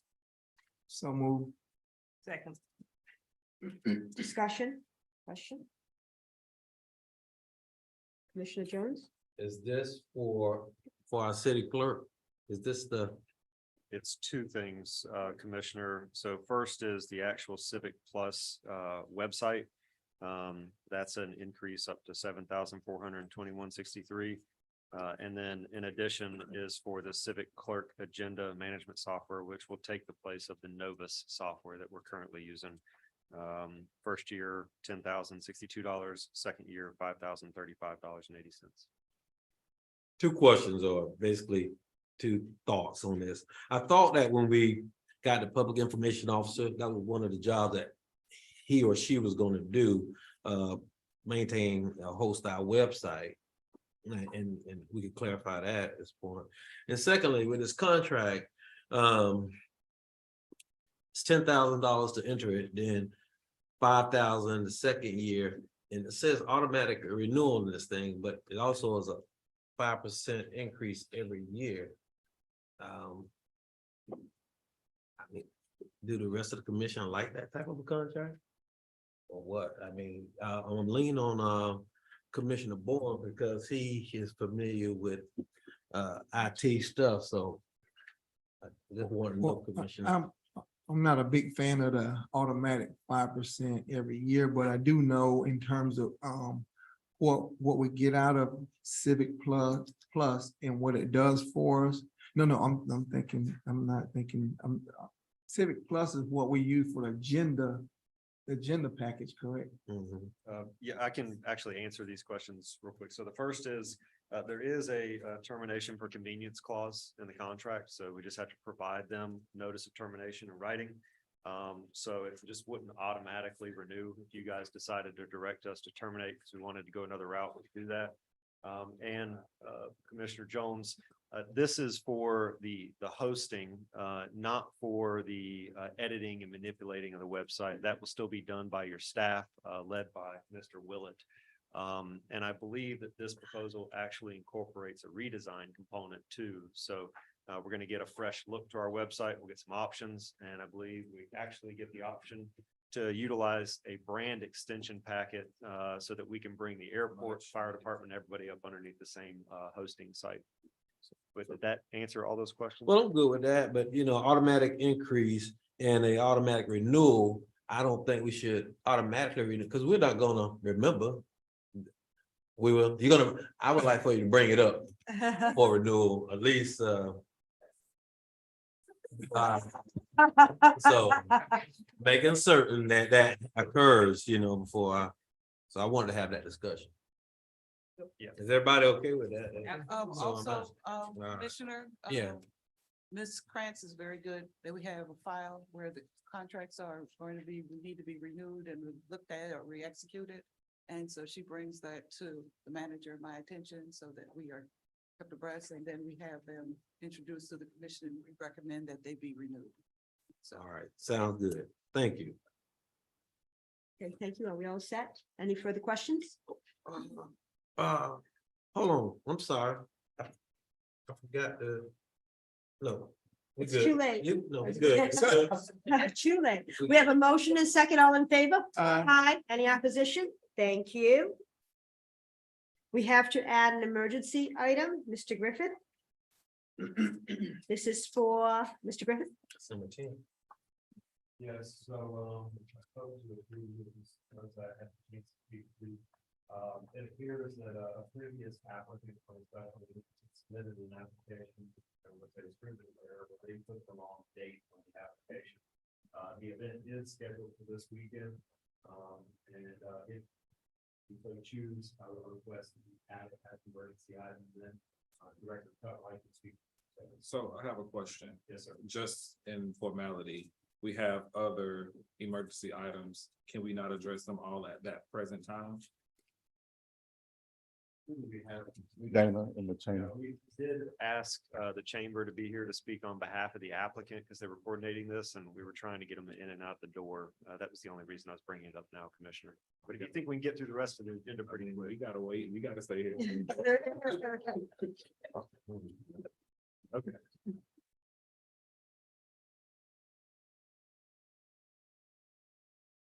Mayor, would you like me to move on to item 7? Yes, please. Okay. All right, so it's that time of year where we get some direction and guidance from you all on what you would like to include in your annual appropriation requests to the state legislature. Something that we did a little bit different this year is we have added a section for just legislative priorities. So some of these seem to be in keeping with some of the stuff that you all have been talking about for the past few years. For example, support legislation that reserves funding for transportation projects in small to medium-sized cities. Support additional funding for DOT project, I'll skip over the number, to enhance Reed Street from Memorial Bridge to State Road 19 to include pedestrian and cyclist improvements and corridor beautification throughout downtown Palatka. That's an existing project that just calls for the resurfacing of Reed Street at this time. So we're asking for them to provide additional funding for additional improvements. Support legislation that funds capital replacement of FDOT constructed facilities. For example, the boardwalk underneath Memorial Bridge, maintained by local agencies. This was suggested at the recommendation of DOT District 2. This is one of their initiatives and priorities, is to get the state to fund capital replacement of facilities constructed by DOT that local governments maintain under memorandum of understanding. And then there's some other general climate, energy, water quality, and environmental legislative priorities, and a public safety for the community-oriented public service and environmental justice assistance grant programs. But the meat of what we need direction from you on is the actual appropriation projects. One that's not on here that Commissioner Jones asked me to consider, I got an email earlier and didn't have a chance to type something up, was a transportation improvement project citywide, asking for dollars to address our failing roadways. So these are here. We really need you to tell us if you want them to stay on the list and what your priorities are, because we will then meet with our representatives. We will get feedback from them. They'll tell us what they're hearing out of Tallahassee and what has a strong likelihood of being supported, and also what they're willing to sponsor. It's key that they're willing to sponsor these requests if we want to see them get funded. So this is kind of you saying, this is our draft priority list, city manager, go meet with the representatives and then report back to us so that we can then further refine it. And Go ahead, Commissioner Campbell. And not only, Commission, that I requested that that project get on this list. I wanted to be prioritized, like second on this list, because we've had some problems. I mean, we have more and more people come up talking about the roads are caving in, sinkholes throughout the area, and we know that it's going to be a legal liability. And we've been on notice, and I think that we need to prioritize it. So that was the request, so that we could get some help taking care of our streets and our citizens. A question that I have on this list is about the expansion of the gas from the gas authority, and we're talking about East Palatka. Could you help me understand that and the benefits of it? Good evening, sir. Brett Dennis, Palatka Gas Authority. It's one of our target areas. As you're aware, any growth that we have, the city with our revenue sharing benefits from that. And so any growth that we have helps the city in general. Yes, sir. So in the past, the revenue sharing was a bit more than what we receive now. Is that planning to increase? I've been here 5 years. It's been 5.9% of revenue.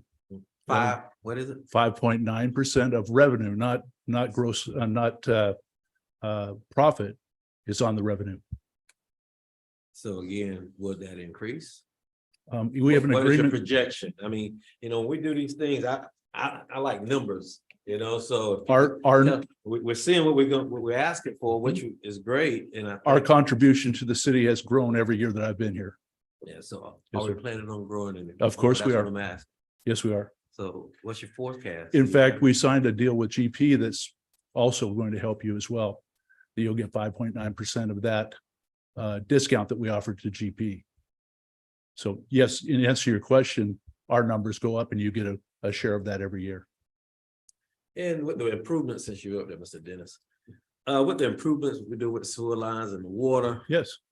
Are we looking at any time giving some breaks on our citizens with the water rates? That's within your realm to approve. I don't control those, of course. That's a conversation. That's why I was asking about the gas. Can it at any way help facilitate an increase? Because I have noticed personally on my Yes. business water Yeah. rate as well as residential, they continue to creep up. We have a billing function for the water. We don't set those rates. We need. You do. Think we need to visit that. I agree. Commission. That would So- cut down on the number of complaints I get too, sir. Absolutely. Yes, sir. You're set, Commissioner Bohr? Yes, sir. He has a question that we Okay. set the We rate. said, yes, okay, thank you. But they set the rate. They're their own gas authority. They set their own rates. We don't regulate their gas rates. We regulate our water rates. Yes, you do. And as far as your transportation request getting on there as far as that part, as long as it's in the top 3, I'm good with it. Okay, but yeah, I am too. Thank you, Commissioner. Thank you. I'm with it, Commissioner Jones. But Jonathan, could you just briefly explain more so for the educational purposes of citizens that may be watching this? We may be familiar with setting it as our priority, but you did mention taking it to see if somebody was willing to sponsor that. So could you kind of explain how that works? And if Yeah. if they're not willing to sponsor, what does it look like for us? What are our next steps? So I just kind of want that to be put out there so that information is readily hearable. Yeah, no, that's actually a good point of clarification, Commissioner. So thank you. They are our representatives. They are elected to represent us. So they are in the know. They're in committees. They attend sessions in Tallahassee. So they understand what is being supported favorably or what to expect in the upcoming budget year. So those are the types of conversations that we have with them. It's our job to communicate the local issues and projects that we're facing. And then they tell us, okay, well, this is what Tallahassee is looking to accomplish. We're seeing some partnership opportunities here.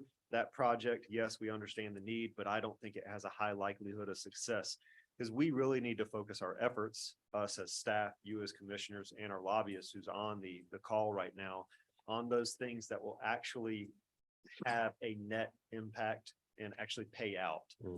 So it's possible that after you do this, and then we have those one-on-ones and we go visit with them and we talk to our lobbyists, that this list will go from being almost 10 or 12 things down to 5 or 3 based upon what they report back. Does that help, Commissioner? Yeah, and I just wanted, we know by sitting up on the dais and going to Tallahassee how that process works. But sometimes due to lack of knowledge to our citizens, they kind of question those kind of things. So I think it's very much advantageous for us to explain processes of when we go to Tallahassee, how we advocate. And I think you did an amazing job. I appreciate it. So I would, if you'll allow me, Mayor, Absolutely. I'll say there's a couple things that we may want to just consider moving to the bottom of the list, still have them for a conversation with our representatives. But I would suggest moving affordable housing to the bottom of the list. We just received an appropriation. We need to show some success with the funding that we just received. I would also suggest moving potable water expansion down to the bottom. We haven't received any favorable response on that in the past. I would suggest keeping potable water up at the top of the list because we continue to see support out of Tallahassee on that. And I would suggest moving sewer lining down because we have received funding again in the past year. And just similar to what I stated with affordable housing, I think we need to complete a phase or two and then communicate back to the state on our success. At the request of our lobbyist, they suggested that we added a few smaller operational type items. And those are 10 police patrol cars to the tune of $500,000. Cultural and recreation programming for $100,000. That would have a net offset to what you've already put in the budget. So if we were awarded that, in essence, you could reallocate another $100,000 to something else in the city, maybe roads or another priority. And then the East River Tract of Ravine Gardens State Park land transfer. This is not a financial request. This is just a request for the state, specifically the Department of Environmental Protection, to consider granting that land back to the city per the reverter clause dated in the deed on January 1st, 1970, based upon the fact that the city believes it can best serve the interests of its citizens and more freely pursue the utilization of the land for the benefit of the community.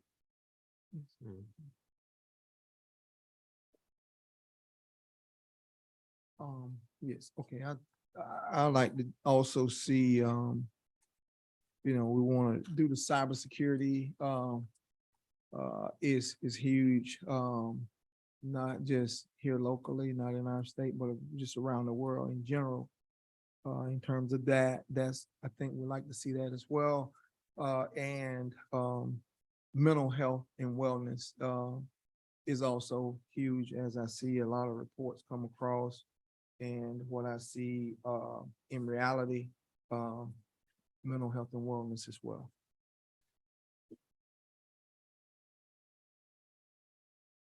So if I can make a kind of a suggestion, we could put those underneath your legislative priorities, something to the effect of support legislation that reserves funding for rural communities, mental health and wellness programs, and a similar statement to support funding for rural community cybersecurity efforts. Yes, sir. Okay. And I have a question about number 8. And I know some of the back story on it, but it actually is saying that, you know, we want to go and on St. John's Avenue again and actually, you know, enhance that area. Hold on, Commissioner, which? Number 8 here. Number 8, priority number 8 for the Priority number appropriations. Cyclists, safety and St. John's Avenue. That's pedestrian. not the right document. You should be looking at the one without numbers. I apologize. I Oh, think the what- previous- Yeah, which one you talking Previous about? year version is in there for reference only, so. This, Well, I think that's what we all were looking at. Oh, well, I'm sorry. Well, why is it in here? Okay. Up there. Yeah, we removed that one, sir. 22, Yeah. 23, Well, okay. yeah, because I know we're looking at the same. Okay, so go to the back one. I'm Go to the sorry, we back. gave y'all too much information. Yeah. Yeah. Yeah, By the way, I don't care for that, like that. I need to see that one. So that project is not on your current list. We removed it, I think for the same reason you're about to state that we received the funding. Okay. Okay, so. Well, let's go to A. Which one? Go back. Which- No, A, A as an apple. The last one, Sonny, A. Philip Randolph Transportation Hub. Yes, the multi-modal center. Okay. So that's the revitalization from the transportation hub. And is that considered the raise grant funds? It's The in 8 this- million. It covers the same area. But what we're asking for here is for two specific areas that have been historically neglected. A. Philip Randolph Transportation Hub, generally the North 11th Street corridor, and the Cypress Mills project, which is just south of the South Historic District.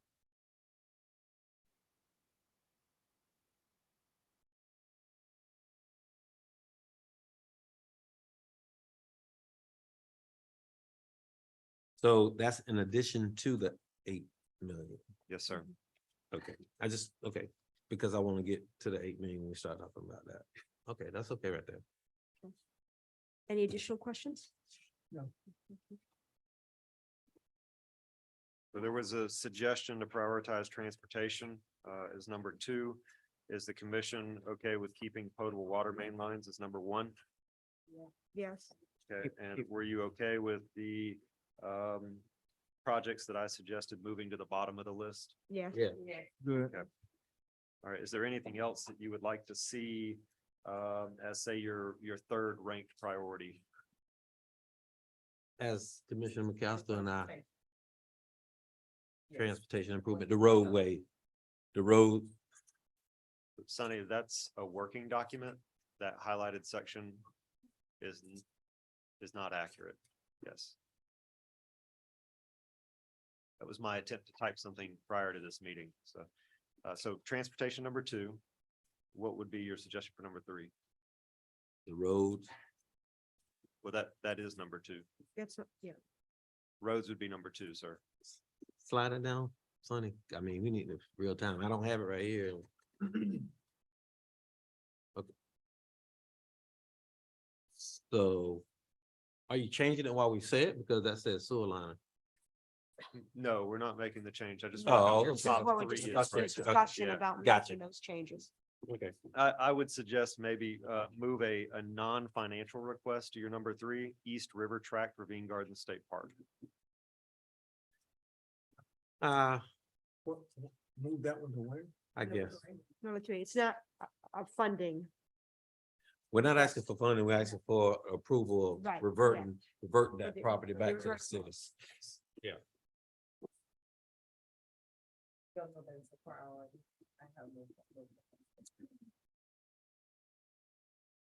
Are we okay with that?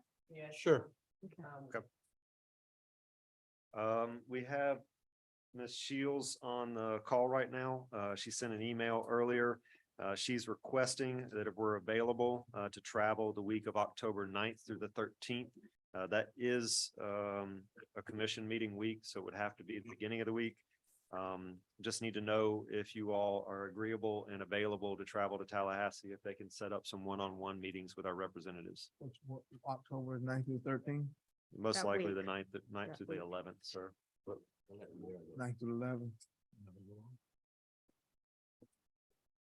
We have a I guess. board. I would mention October 9th as a CRA meeting, by the way. It's Thank you. Indigenous People Day. Is it making a difference to them? No? Yeah, I'm fine the first few days. Preferably the Monday or Tuesday.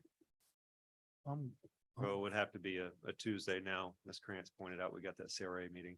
Yeah, okay, so Tuesday, possible? Ms. Shields suggested we drive up the night before, have meetings in the morning and then drive back. Can we move the meeting? Would it be What, the possible CRA meeting? What to meeting? notify? Yeah, I'm just saying to notify or not, or otherwise. We might be missing out on money opportunity. We're in Tallahassee. We love working Tallahassee. The more time we have up there, then I think the better off we are. I think this is a better question. Ms. Shields may be able to. I know it's gonna be busy, but when is the best time to go? Is it at the beginning of the week or towards the latter part? I really want to make sure that for those that can make it, that it's a bang for our buck and not us just being. Because we know how it is in Tallahassee. Yeah. Get in there together. Ms. Shields? I'm here. Can you guys hear me? Yes, we can hear you. Good evening, everyone. To everyone's point, it is the October 9th week is the official week that each side will be in. The official committee week begins in September. However, that's only for the House and they're up for maybe a day or two. So I suggested the October 9th week, and we can make adjustments if it does not work for everybody. That was just the first one that I suggested. If you can do a Tuesday and Wednesday, that's fine. If you can do a Wednesday and Thursday, that's fine. I was given the Monday, Tuesday as an example, just so you can have an idea. Okay, come in on Monday night. We have movie meetings on Tuesday, and then you all can travel back on Tuesday evening because I understand that you still have business that you need to do. Per the city manager's point as well, I understand that you have a commission meeting the latter part of the week. If that week does not work for you all, there are 5 to 6 additional committee weeks thereafter. And I'm happy to discuss, ideas and what you all feel most comfortable with doing. I was just giving that as a suggestion. Excuse me. This is the 1 week that is prior to the deadline of submitting the appropriation request. So if we want to get actual feedback, I'd suggest we go now. There is. I just want to know the best time to travel. I'm sorry, I didn't mean. Week to go of that week. Ms. Shields, is there another week prior to the November? The October 16th week, there is an October 16th week. That is a heavy week, if I'm being honest, but that is an available week. If it's heavy, I know I'm out the 16th through the 18th and at fast flying. Okay, so how is Tuesday and Wednesday for you all on the week that was originally suggested, October 9th? Ms. Shields, my question was, what's the best, is it the best to go at the beginning of the week or is it the best? I'm looking forward to productivity wise. So in our decision making, so that I believe we have enough time, but if we need to do what we need to do on this end, what would be the preferred based on the maximum productivity of us being available up in Tallahassee? Members are usually present Tuesday, Wednesday, and Thursday. They spend Mondays as a travel day and Fridays as a travel day. However, that's also too based upon agendas that we receive from the legislature, right? So in the event that they may have committee meetings, you may have members that are up on a Monday. With that being said, if they are up, we may be able to host a meeting. However, I suggest Tuesday, Wednesday, and Thursday. Those are your most beneficial days that everybody is present. Everybody has to be there. You can get your most work done. So Tuesday and Wednesday sounds like the best option for us. We'll pursue that. Okay. Okay. And so is that to travel in on a Tuesday evening and host Wednesday meetings during the day and travel back on a Wednesday evening, or? And you know, we can iron out the details later. If Yeah, Ms. Tuesday and Shields, Wednesday. we can talk tomorrow, but that's as I Yeah. understand it. Yep. Okay, no problem, no problem. Thank you. Thank you. No, no problem. Thank you all. Okay. On to the next item. Yes, ma'am. There's no. I'm sorry. For the record, First discussion. it was also direction prioritization of appropriations. Yeah, a motion would be helpful if you could just memorialize 1, 2, and 3. And to remind everybody, 1 was potable water. Make the motion, So please. moved. Second. Thank you. All in favor? Aye. Any opposition? Thank you. Okay, onward Okay. to the salaries. Yes, so, we need some, direction, following the budget workshops. There was some conversation regarding the scheduled, COLA increases, for, general, city employees and for city commissioners. It wasn't clear, to me in the documentation, so I dug a little bit deeper, with Ms. Carty's help. And to just kind of see if I can summarize this, and I've spoken to a couple of you. We work off of what's called a budget workbook. It's an Excel document when we're preparing the budget. And that has formulas in it. And when it comes to the salaries, it refers to another worksheet, which is called the adjusted personnel sheet. And that's where the calculations are made for the COLA increase that's being proposed for every year. When you look at the budget workbook for the general fund expenses and you look next to the commissioner salaries line, it has a note of 9%, which is consistent with the directive that was given to staff at the previous budget hearings last year. When you look at the adjusted personnel sheet, it pulls from a cell which only calculates a 5%. That cell is what was uploaded to the ADG software, which is what was put into effect. So unless I'm directed otherwise, I'm looking to correct this issue prior to the end of the fiscal year and basically make that move that from a 5 to a 9% increase as previously directed. I knew you would probably want to know what the total cost impact is to the budget for the entire year. And that is only $4,803.39.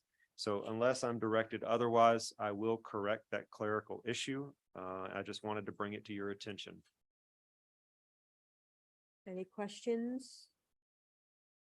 Okay. We gave direction to go out and do a pay salary based on other cities that were similar in population to us. Do you all have that documentation at hand before I? Data. There should be enough copies.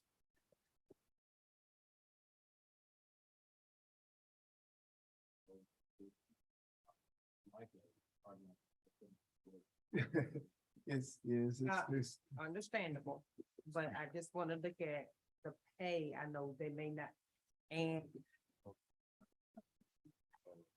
and I understand exactly what you're saying, Commissioner Campbell, but at the same time, they can say the same thing that we're saying, gauging the amount of work that we're putting in. They can say Right. how much work we're putting in. But when I looked at our salary based on other cities that have the similar population, it looks as if we are already at the top of the salary range. Also, in this chart, it shows that the different perks that the different cities have. For example, some cities may not have city cell phones, health insurance, the ability to opt in for health insurance, a city issued vehicle. What is that information? I'm sure it's stick it on. Yeah. It's not printed. It's not, Together. I kind of wish it's not a full spread. You've got to go to another page. That column is on another page. So as y'all are looking, if you don't mind, it's an array of things that we have in versus the other cities. For example, we do have city issued cell phones. We do have a city issued vehicle. we do have the opportunity to opt in for health insurance.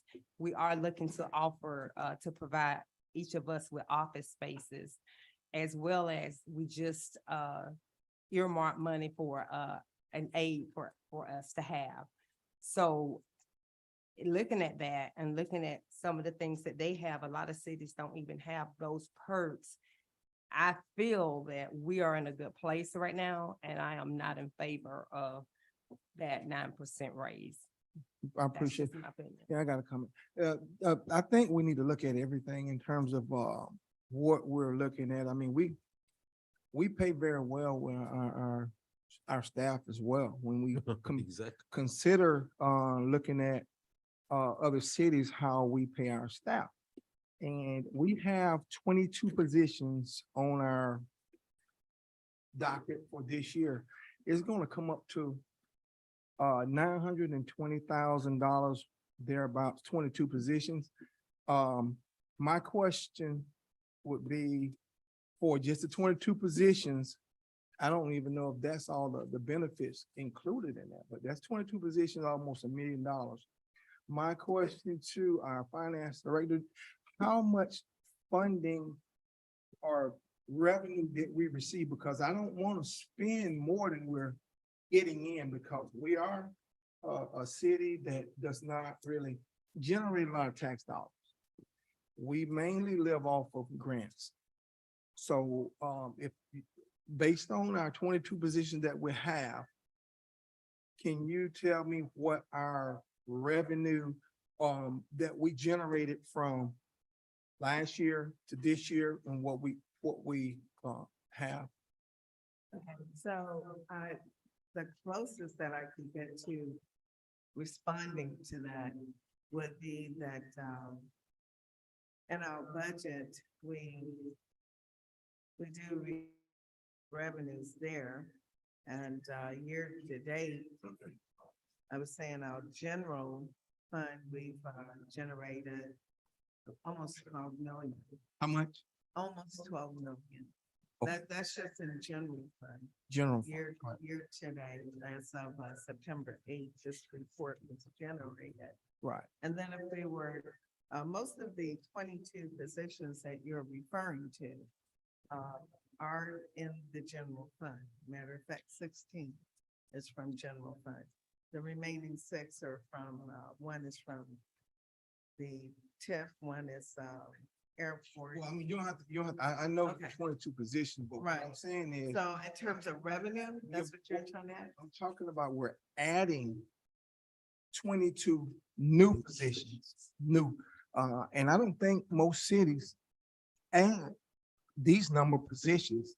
So my question is, can the city afford this particular Okay. tab based on what we generate and what we're gonna be committing to? I'm gonna try to answer. The fact that we have a balanced budget means that in the budgeting process, we were able to calculate or estimate or project enough revenues to cover the 22 positions in addition to the fringe benefits related. And so in that respect, I would say the budget is prepared, showing that we have enough revenue to cover those 22 positions. Sustain. I'm looking for. Now, and then sustaining. Right. I'm would be not different. talking about something that, because we did not project 22 new positions. We didn't project that. Right. That was proposed.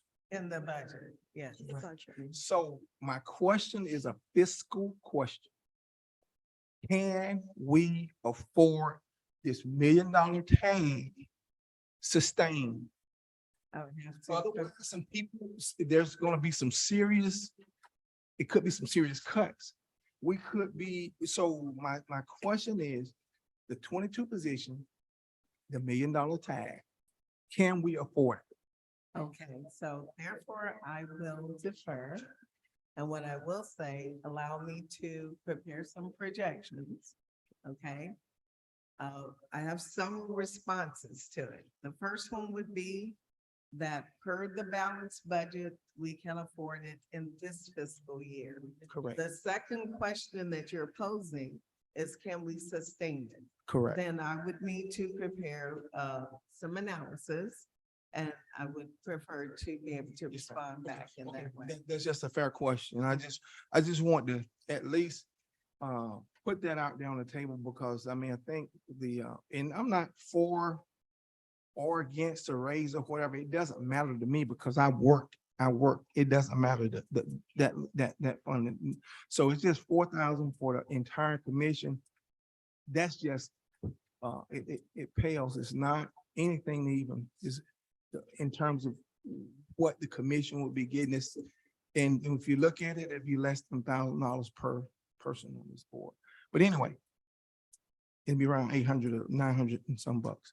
But I think what the commission put in, and I don't need the money, but the thing with that is we're talking about putting in 22 new positions and we pay our staff very well. So you mean to tell me we should not be debating over that little small amount, but yes, I just wanted to bring it. Okay, because we're on that topic. Anybody else? Because we want to stay on topic. It was about the 9% COLA. I guess it was approved last year's budget.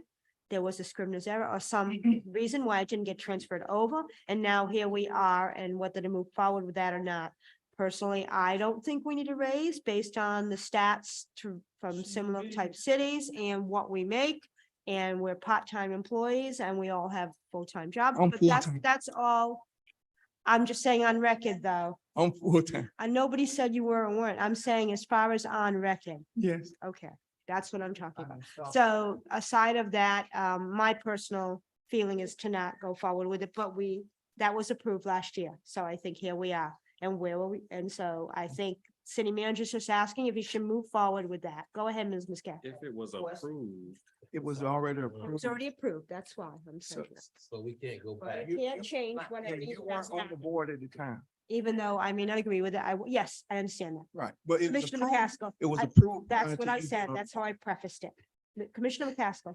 My question, and that's good, a valid point that it was approved, but is it something that we have an option that if we're not in favor legal, that we don't have to go forward with it? Because we're not in favor. I thought that we were able to have, you had a couple of options on the table that we would have, Jonathan. I'm just not, I know that we put, what was the purpose of putting out the salary study if we were gonna go back and say, hey, get the do the salary study, and then you have these feelings? I mean, we know that we felt this way, we just should have said, hey, do this and even not have. called for the salary No, I study. think, I didn't call for no well, I didn't call, One at a I time, didn't call for a please. salary study. So it was a Okay. work product that was asked by a couple commissioners. Ms. Krantz did extensive research and looked into this and created the document. And all I can say is that my understanding of the directive and the situation has evolved and grown over time as it has consistently come up in budget conversations. That's why I dug a little bit deeper and actually looked into the spreadsheet and followed the math and realized that there was a clerical error. It was not our intent to do 5%. It was our intent to do 9%. And I'll state again, unless directed otherwise, I will be directing Ms. Cardy and Ms. Jones to make the correction prior to the last payroll period this fiscal year. That's something that I think that's something that Just do was in the city manager. I mean, it's in the city manager's purview to be able to do that. That's basically a Scrivener's error, but I mean, it's just one of those things that shouldn't have to come to the commission because again, that's something that was already voted on from what my understanding was, so. my thing is, and I'll say this, yes, I do work, but I know the work that I put into this position. I know if it was something that was approved, it is due to us. I can understand if this was something that we are now having the conversation, that can be taken in consideration. I think we're backtracking on something that we as a commission set up here and voted upon and approved. We're not responsible for the error that was made. That's not because, and let me finish, because if we would have gotten it, this wouldn't be a conversation. I've been having a conversation about it. but still it was approved. So Okay. the conversation and what you've had is good, but it was already approved. The era, say for instance, if it was the era of somebody who worked in sanitation, if it was the era of somebody who worked in general, they're due it. And then if we have to have the conversation therein after we get what is due to us, then that's the conversation. But we should not have to discuss something that is due to us. It's not, we own that it was in there. Well- Again, I'm stating my feelings based on looking at the pay salary, the salary study that was done. And after observing it, it's good. Commissioner McCaskill, we look at several pay studies and we don't always follow them. Oh, okay, So- let's try to wrap this up and Mr. But Yeah, let Mr. nothing out, that was my comment. It wasn't Okay. geared toward Okay, my, I don't take anything. Point right. of So order. that's why I want to say if something is, Let if Mr. something Commissioner is come given back. to us, Okay. it's owed to But us. again, okay, and I understand, that. And that's good. It's good to have a difference of opinion and be able to still discuss things. I feel that we are in a good place. I am not in favor. I do understand. We've already That's heard what- that. okay, What please, do you think? Commissioner Campbell, please. I'd like But to- it was, I was talking. Okay, So please, it's not a commissioner, please. I was stating my statement. correct. And so therefore, But I want you to, but you allowed me to talk and you say we've heard it and I wanted to. but you just took over. I wasn't finished. And I'm Okay. sorry. Okay, 'cause she told me to go ahead. I'm sorry. Go ahead, Commissioner Campbell. I'm sorry. I was gonna yield to legal because she had something to say. Okay, so you're gonna go ahead and I'll let her, cause she told me to go, so go ahead and yield to legal. She told you to go in the midst of my comment. As several of the commissioners have stated, this matter has been voted on and has been passed. According to the code, a motion for reconsideration has to be made at the next meeting. That there have been many meetings between when it was approved by the commission initially and now. So the matter is settled. I think the manager brought this up as a point of information as to telling you how he was going to proceed. So there's no need to reconsider or vote or anything like that. Okay, now I do have a question about that, and that's good. It's been settled. So you're saying that he brought it up as a matter of how he was going to proceed? That's a yes or no? Yes, ma'am. Yes, Thank you. I just needed. to- thank you. Anybody else? Well, I mean, it's just like whenever we make a vote, it's like whenever we make a vote on anything, we have that thing in there, say scrivener's errors. So that gives the city attorney and the clerk and our city attorney and the city manager, the means to go in and make whatever changes needed before it's even brought to the commission, that we don't even need to see those because it's just a scrivener's error. And so in my opinion, that's what that was. So it didn't even need to be brought to the commission. I think this whole thing has messed around and got blown way out of proportion, and it's only $4,000 across this. board. Okay, I think everybody's voiced their opinion. We can now move on. No, I just wanted to finish. I really dislike how, That's not, it was not done in good taste. I really dislike, sorry. and this is the opportunity for us to do it. Like this is, Commissioner Jones says it all the time, that this is our only opportunity for us to engage in conversation. And I think it's of great importance, regardless of what side of the fence that you sit on, that you allow us the opportunity to speak and make sure that we're done. Yes, everybody can speak, but sometimes there may be a rebuttal, or there may sometimes be something that we have to add that we may think is important, just like everybody else on this dais. So again, I'm understanding that it may be important to move on, but sometimes we as a commission have to come to something that we can formally say we're done with that before. Stop trying down for sake of time. Sometimes we have to vet these processes, and it happens every meeting. And quite frankly, I'm tired of it. Fine, thank you. Does anybody else have any further things to say?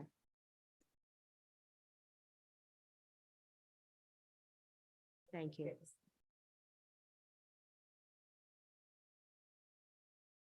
Can we move on to public hearings, please? Ms. Krantz? I'm sorry, have we discussed next year's budget in this item? Thank you.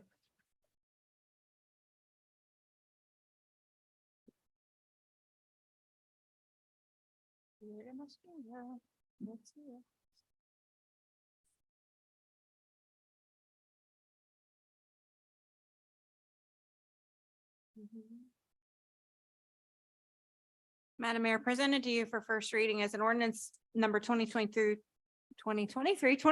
an ordinance of the city of Palatka, Florida, vacating and abandoning that portion of Kirkland Street located between Kirby Street and Emmett Street and adjacent to the building at 429 Kirby Street within the city of Palatka. According to that copy of Dick's map of Palatka on file at the Circuit Clerk of Court of Putnam County, providing for an effective date, providing for conflict, providing for severability, and providing for scrivener's errors. Second. Any discussion, Ms. Walsh? Would you like to, please? Thank you, Madam Chair, members of the commission. This is an ordinance, as noted, vacating a portion of the right of way. Actually, it's on Kirkland Street, but it's between Kirby and Emmett. It is a portion of the right of way that is beneath the existing Hammock Hall building. So it's kind of a housekeeping item. We need to change the surveys to make sure that we've got everybody's property on the right side of the line. If you have any questions, I can attempt to answer them. Does anyone have any questions? Thank you. So I'm going to open this up to public comment. I'm sorry, were you going to? No, I'm just ready to vote. I'll open this up to public comment. Is there anybody here to make for public comment on this item?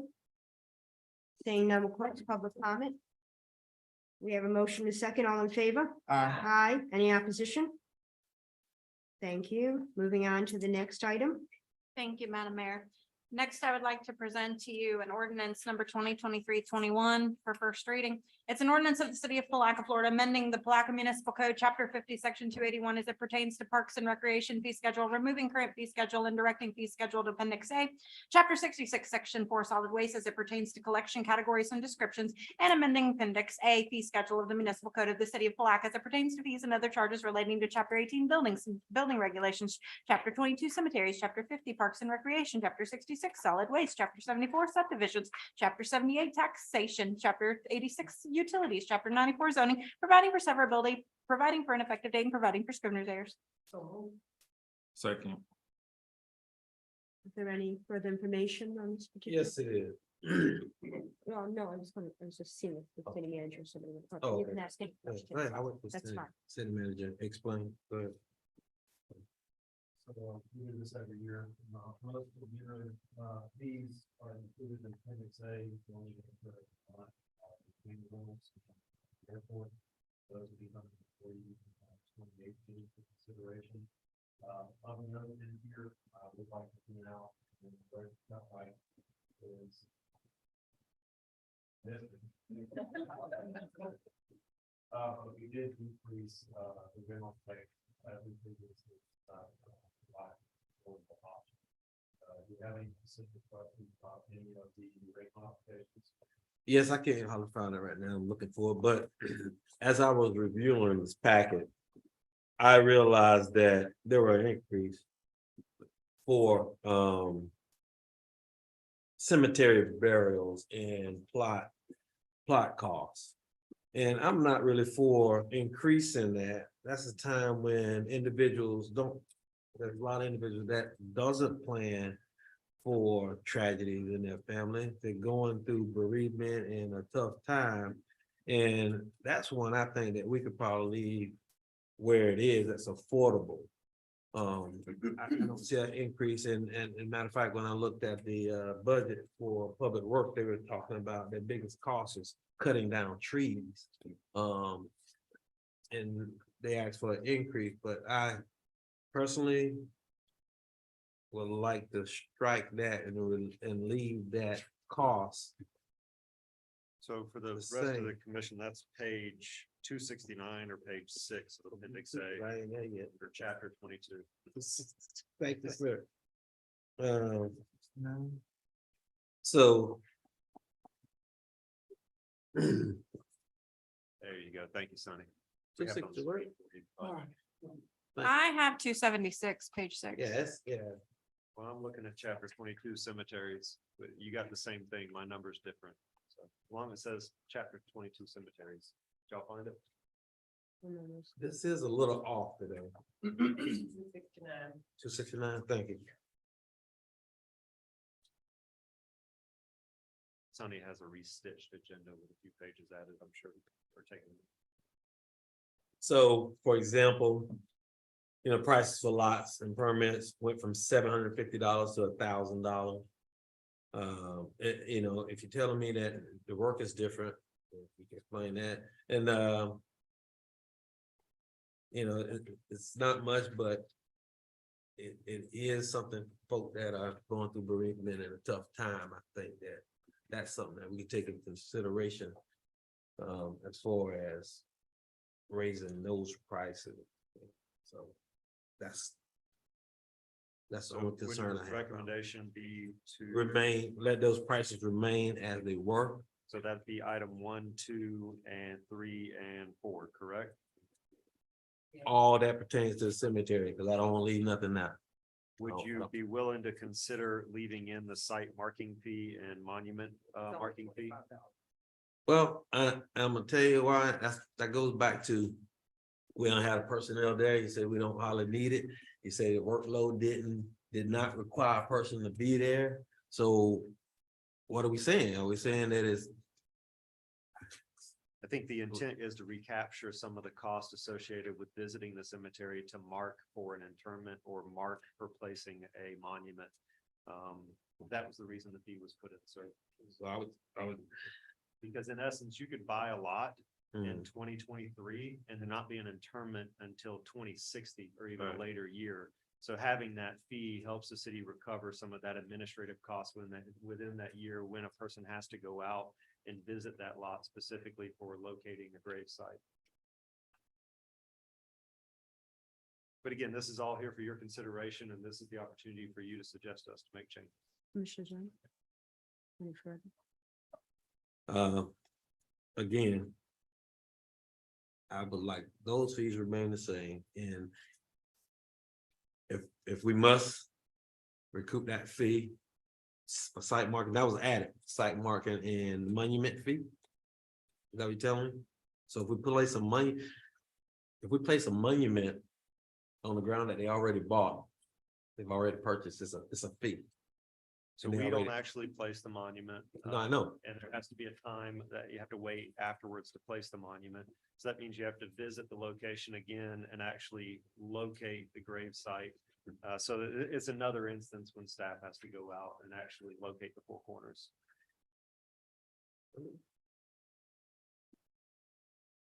What's the board pleasure? I mean, you brought up a good point. They already have. You brought up a good point, but I guess, in turn, my question was that, maybe the reasons why it sound like there's some new things added, if those are the underlying things. So they're talking about the administrative costs as it relates to dealing with those. And so I think we probably ought to consider that if staff is, we can keep everything else flat. I mean, in my opinion, I think we keep everything else flat. But for those site administration things, I think they factor that in, and that'll be, they do the day-to-day operation as it relates to trying to recoup the cost for their labor. But they already it's already building and we pay on them. I mean, that's an additional, look at 5, 6, and 7. That's an additional $135. Well, my understanding is these are new, new, correct? Right. Underlined. Yes, sir. Right. Yes. Well, Those are these are additions. things that y'all identify as recapturing the cost for the service provided. Yes, sir. And so that's similar to what we do as it relates to code enforcement. When they go out and do site visits and they have to keep going back and forth filing papers. So I think we need to maybe look at that, but I'm good with keeping everything else flat. But I think if they're trying to recoup costs, I wouldn't want to just overrule staff on if they do it on a day-to-day basis. Anybody else? I'm in different of opinion, and maybe because I've sat on the other side as well. I think in the industry itself, the cost of everything has increased. And then again, we have to take in consideration that where we were and where we are now. And there are several things that goes into the cemetery as far as maintenance and different things that I'm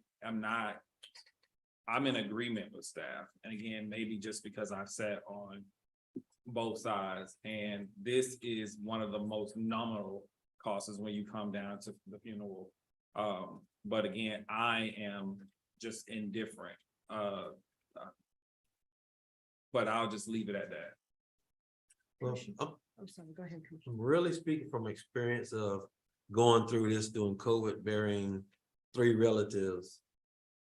And the cost, we're talking about this on top of a funeral home cost, which is just through the roof, but it's necessary. And again, it's a compassion piece. And I know I probably, if you went through it, you'll feel a little different. When I'm saying, I shouldn't say it like that, but again, that back to back is a little different. And so I feel different when you talk about that. However, I'm just thinking about the folk that has to go through it. So I want to say my piece. It doesn't matter how you vote. That's what I feel. I respectfully. I just throw this out and I'll be done with it, but I just want to at least throw this out there where the city is, the total cost, I think, for this whole change would have been like $545 in total. But with the recommendation that I made was, okay, we're giving up the 425 and then just asking for the 120 for just the administration, but that's just where I look at it and saw where if we're gonna be doing that, we're giving up 425 only to capture 120 for the services, but that's just my. And when I say that, my thoughts are what Commissioner Bourne has brought forward. And Commissioner McCaskill? Yeah, concession, I'm okay. I understand where you're coming from. All of us have lived on that street before, about the cost and everything going up. But at the same time, you look at it, the total overall price of what the idea that you brought up, Commissioner Bourne. I'm not opposed with either way we go, whether or not we don't incur the charges for numbers 1 through 4 and keep 5 through 7. But at the same time, we do have to consider the businesses, the folks that are in this. And it is an unfortunate time when folks, individuals lose loved ones and they don't have the ability to bury. So we just have to look at ways. I'll have to go with staff recommendation on this one. I'm sorry, unfortunately, but and there are programs out there if things happen in certain ways that they have lots of help, certain help, resources. So I'm gonna go with staff recommendation on this one. So with that said, how do we want to proceed in terms of? If I could just summarize what I believe the consensus is, you would not be passing with the changes tonight, you'd be passing it, and then we would take your consensus and we would make the changes between first and second reading. We point out the changes to you in second reading. So what I believe I'm hearing is on items 1 through 4, we do not want to increase the rates. We want to hold the line at 750, 375, 150, and 300. And you're willing to leave in for the time being the additional fees when we're called out to mark a grave again or mark for a monument again. Is that what I'm hearing? Was in favor of people 1 through 7. Okay. Okay. And Commissioner McCaskill was in favor of keeping 1 through 7. Yeah. Are you going to read it back to us? I was just gonna say it was Commissioner McCaskill's original motion The original motion for, to approve. okay, well, we haven't voted on it yet. I guess. We're in discussion. So in the discussion, we're gonna have to either make a vote or we have to make a vote, and if we don't want that, then we'll have to come back with it. Again, there's 2 readings on this. So if you pass it, and I, as the city manager, understand direction from you as a commission. Okay. I'll make the necessary changes prior to second Second reading, reading. and then I'll point it out to you at second reading to make sure that what you're approving for adoption at second reading is what you want. Okay. Is that? Well, I think we need we need to talk about that during discussion. So. That's what we would do, yes, and I hope, is Well, anybody? I get what Commissioner, so I get what Getting Commissioner. ready to vote just then, y'all. We were just getting ready to vote based on what we had on the docket. We were not clear. We weren't clear as to what we were gonna actually. Attention, what I mean.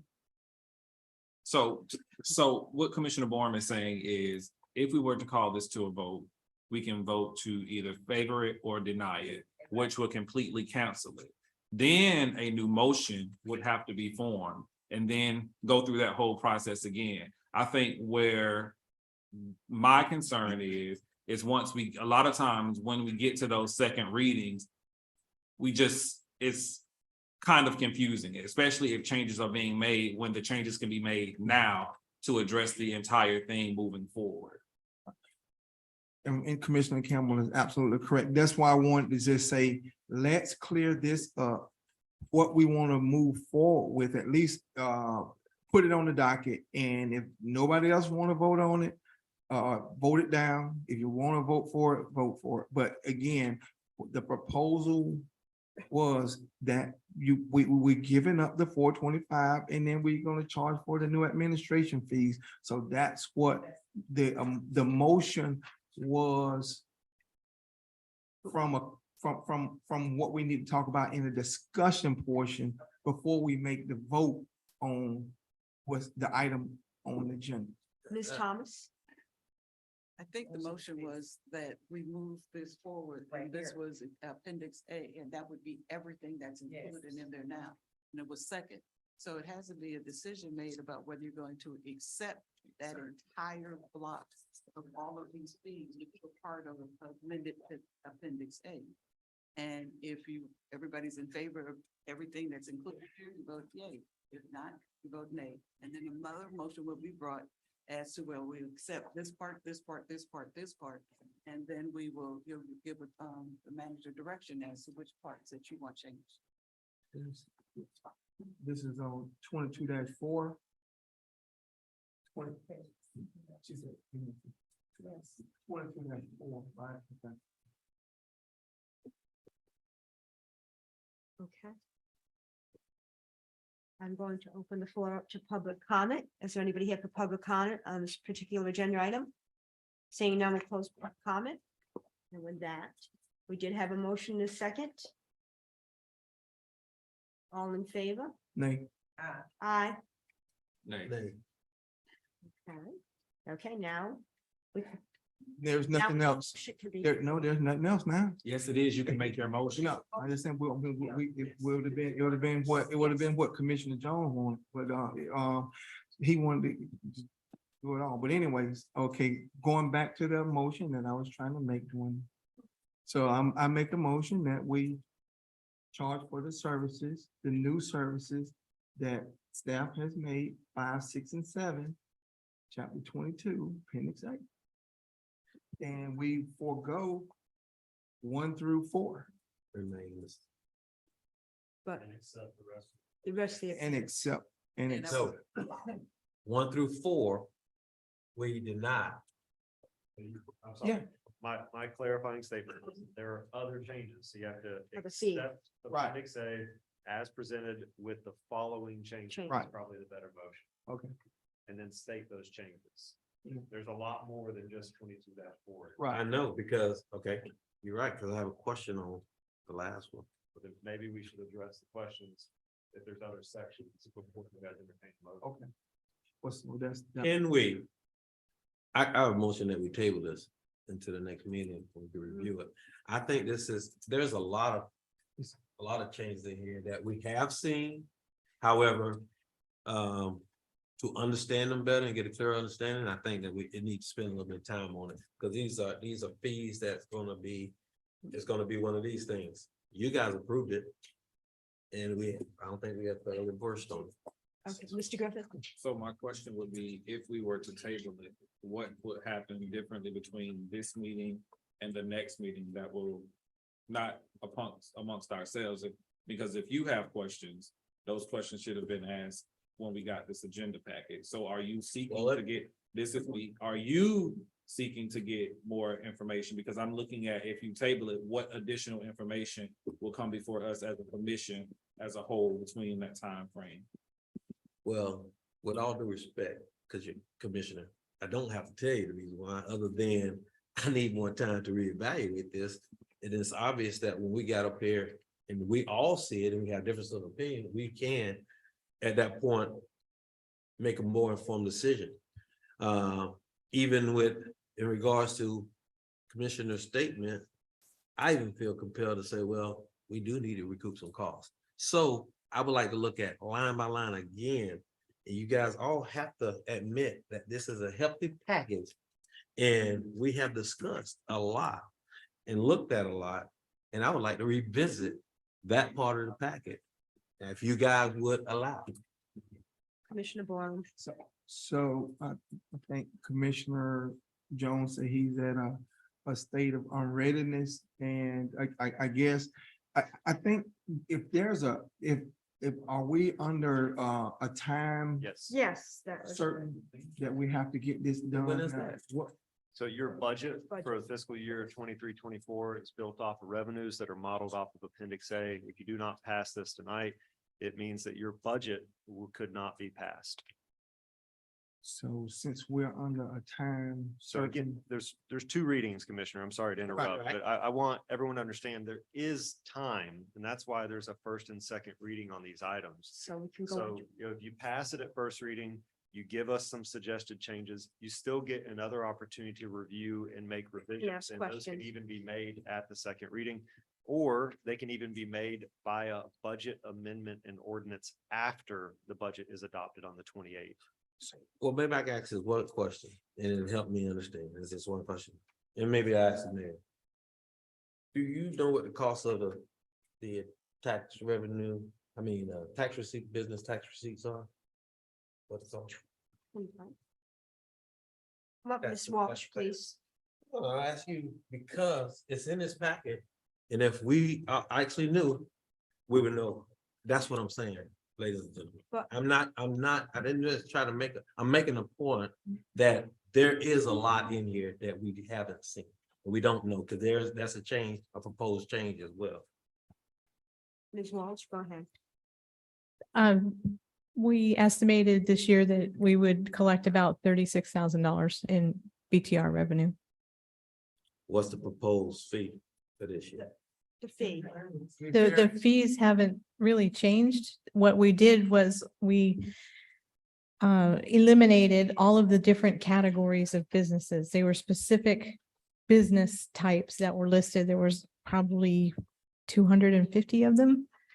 Lots. Right, so we condense them into the categories that you see. So it can be much more easily classified, and there were businesses in there that don't even exist as an industry anymore. And there are obviously going to be ones in the future that we can't anticipate. So if we can just condense it down and classify it in a general category, the actual changes in the fees were, what I did was I went through them and I took an average of all the things that fell into that category. And they really haven't increased very much. It's actually a reduction in a few of those. I'll point Right. one out. Funeral director went from $100 to $60. What to what? Went from 100 existing to $60. Right. So all the services and stuff prep goes up. But they get a discount. Well, it's based on the average, and I did look at a few other communities as well.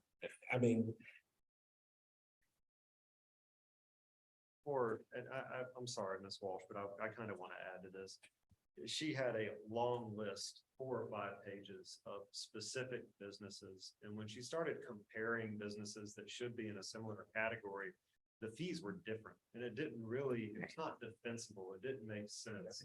So what she did, and I was her idea, I applaud her for suggesting it, is she made it similar, or she made it simpler, and she made it equitable to everyone.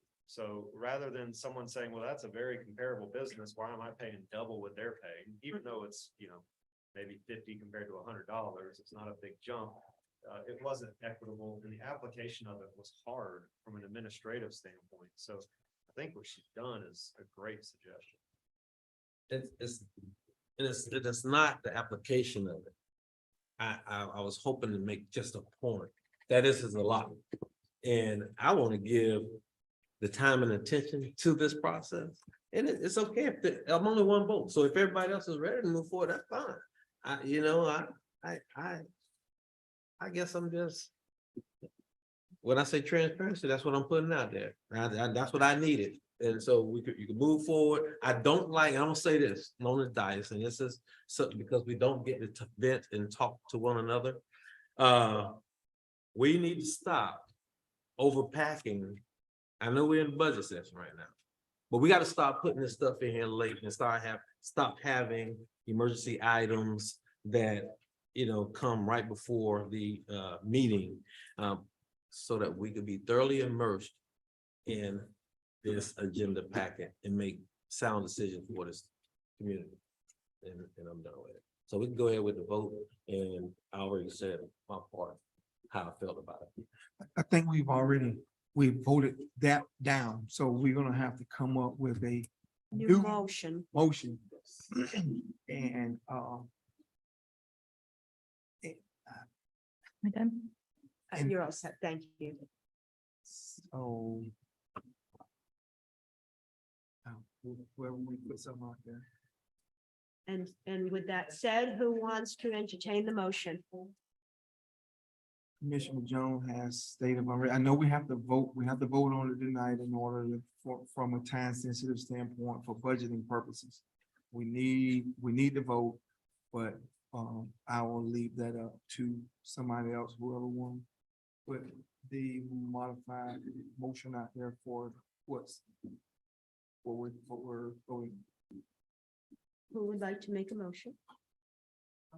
I want to hear from the naysayers. I don't know if y'all want to do one before. I'll put a motion out on the table. I'll make it. I'll Thank make you. a motion that we accept. Sonny, could you go back to it so I know? That motion, that we move forward with the acceptance of items 5 through 7. 5 through 7. 5 through 7. 5 through 7.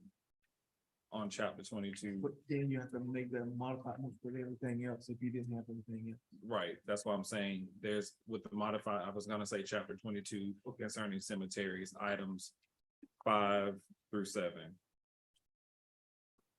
Thank you. We have a motion. Do we have a second? And not the whole ordinance, you're only approving chapter 22 of the cemeteries? Yeah. It's with everything. With everything, but I thank made you. Specific with chapter 22 concerning cemeteries, items 5, 6, and 7. Second. Moving with approval of those items. We have a motion, a second. All in favor? All right. Aye. Any opposite? Thank you.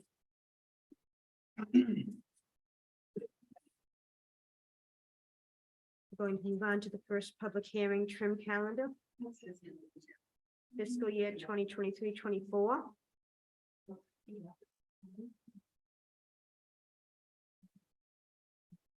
Introduction to the public hearing for City of Palatka fiscal year 2023-24 tentative millage and budget.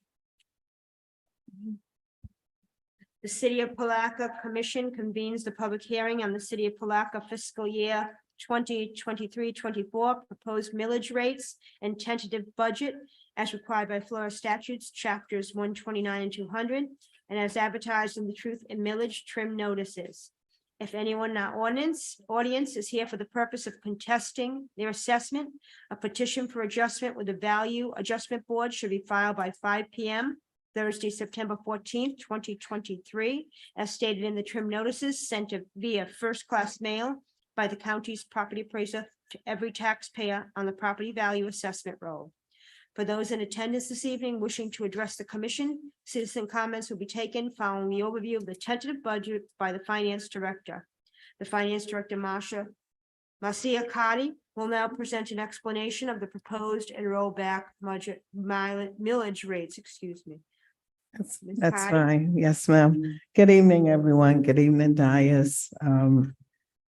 So today what we will be doing is taking a few actions related to the adoption of the proposed millage rate and the budget for the fiscal year ending September 30th, 2024. So tonight is the first of two public hearings required to be held per the Florida statutes.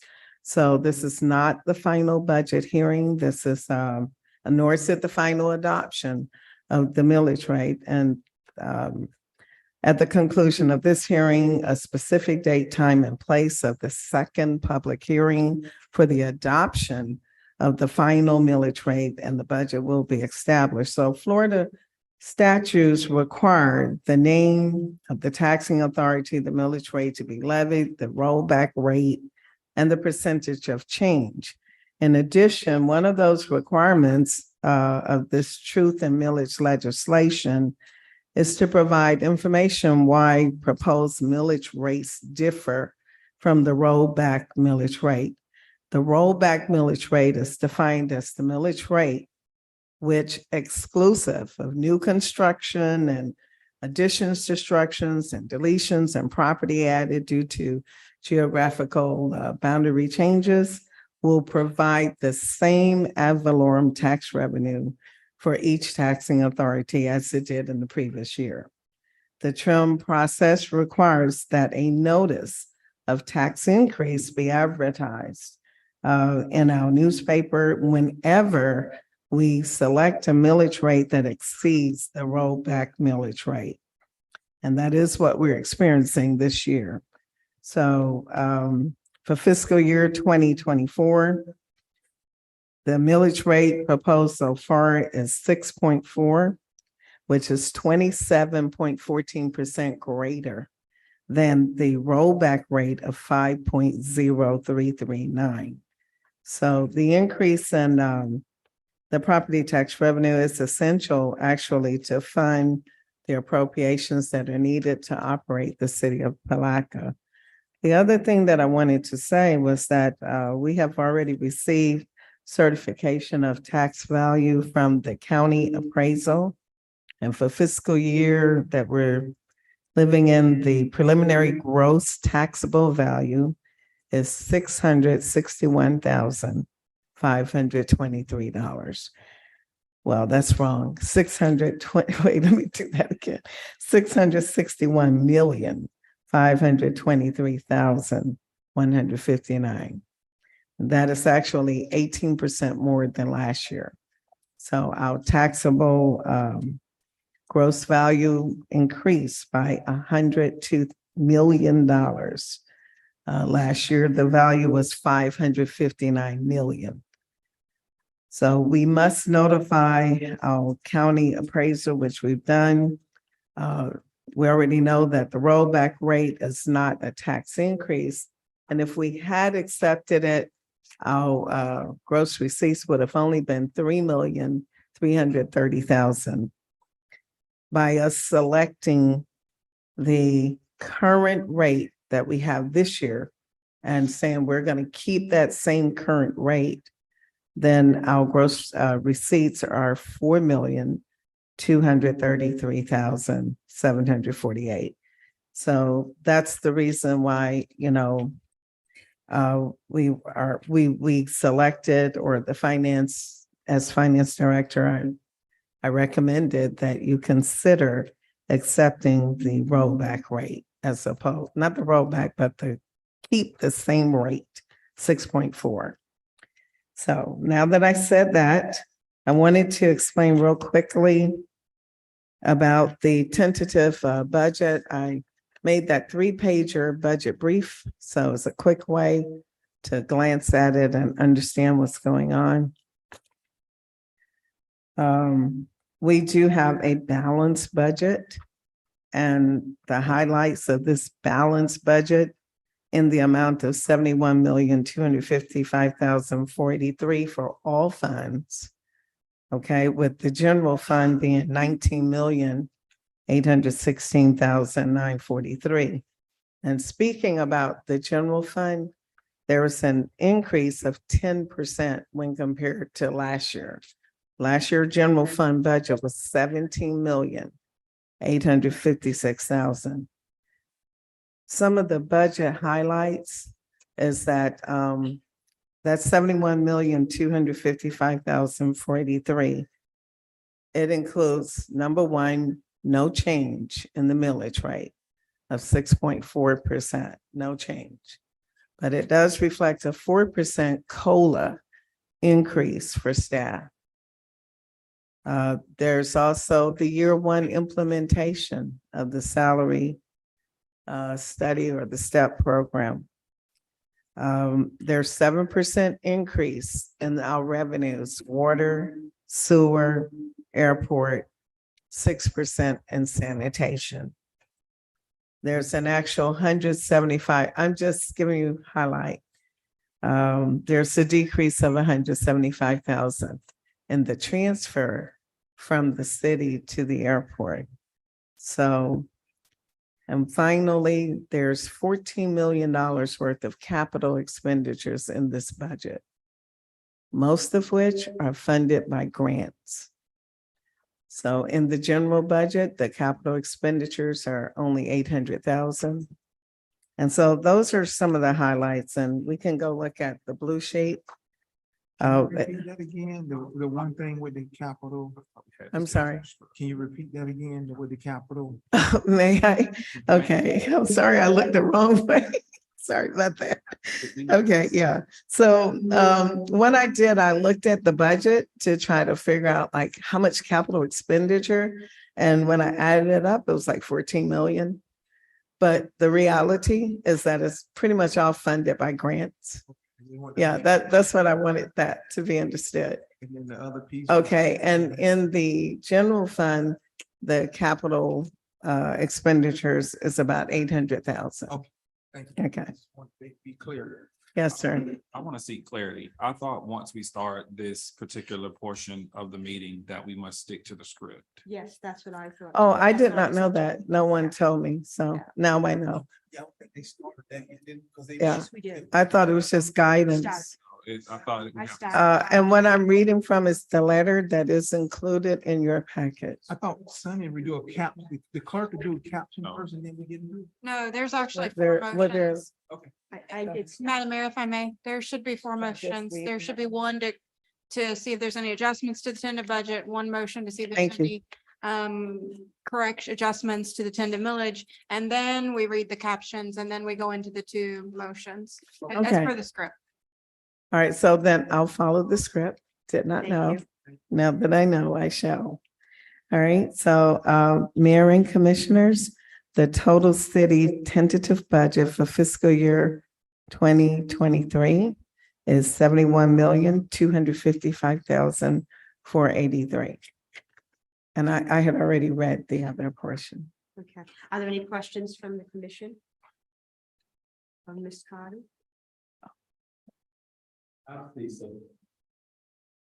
some increases in the budget that previously were different. And maybe you can help me. And one is this.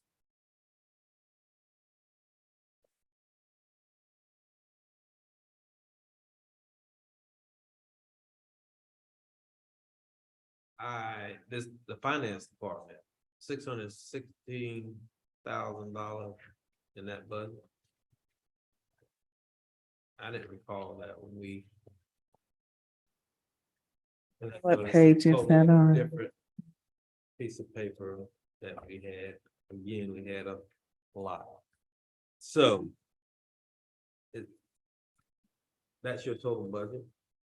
The finance department? Yes, I'm looking at the detail to find it. Not exactly sure what page it's on.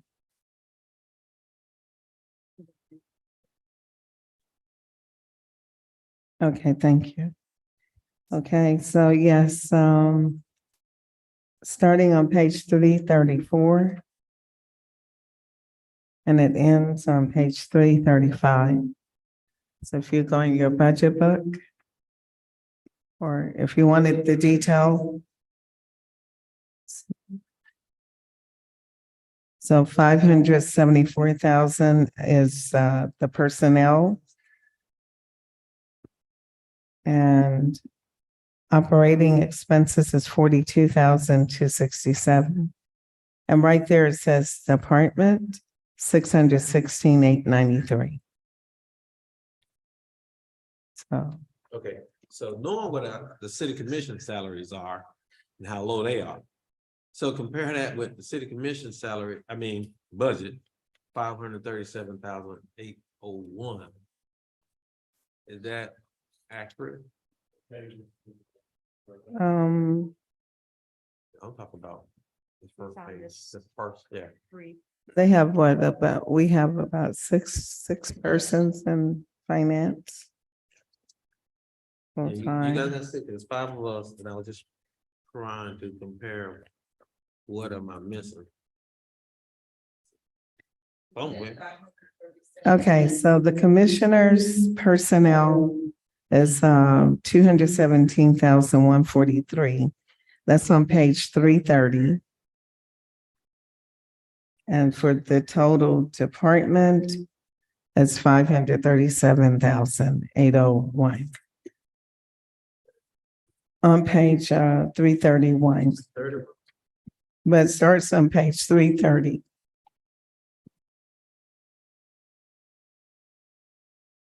And if you look at the prior year budget,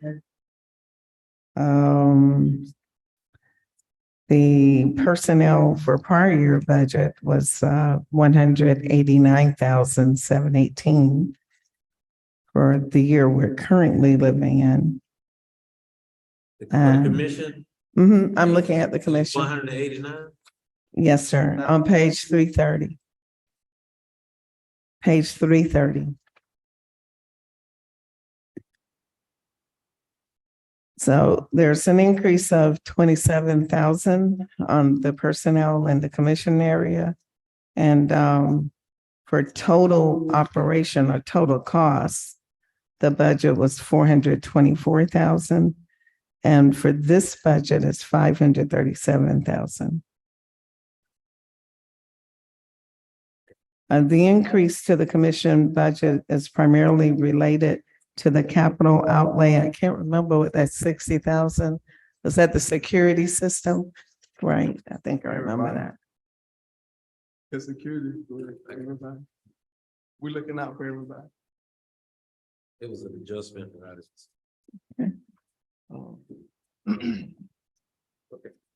Okay. Are there any other questions on this comment? No, I just think that when Commissioner Jones said that about that, the other things that's added, there's a number of things that's added to the budget this year in terms of what we had. We even had the building, the public works building, which is 3 million, and also Right. the 22 new positions. Those weren't added. Now, what was explained to me, there was a $4 million issue to this year's budget. So that's what I was understanding.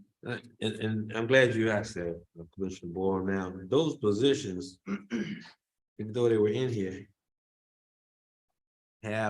this is the opportunity, if we are deciding to go forth with what was presented as far as those positions, the wish list, I would like to be privy of what have been removed to make this budget balance, or if there have been any changes from the last presentation. No, there has not been that I can remember, and I didn't bring that. Right.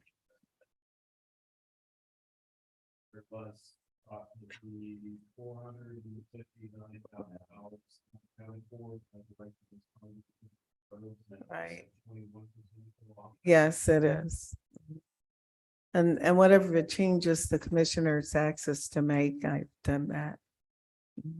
I haven't asked for any, but I would like to know which ones were. Do we have a summary? We can issue it, right? We can give them.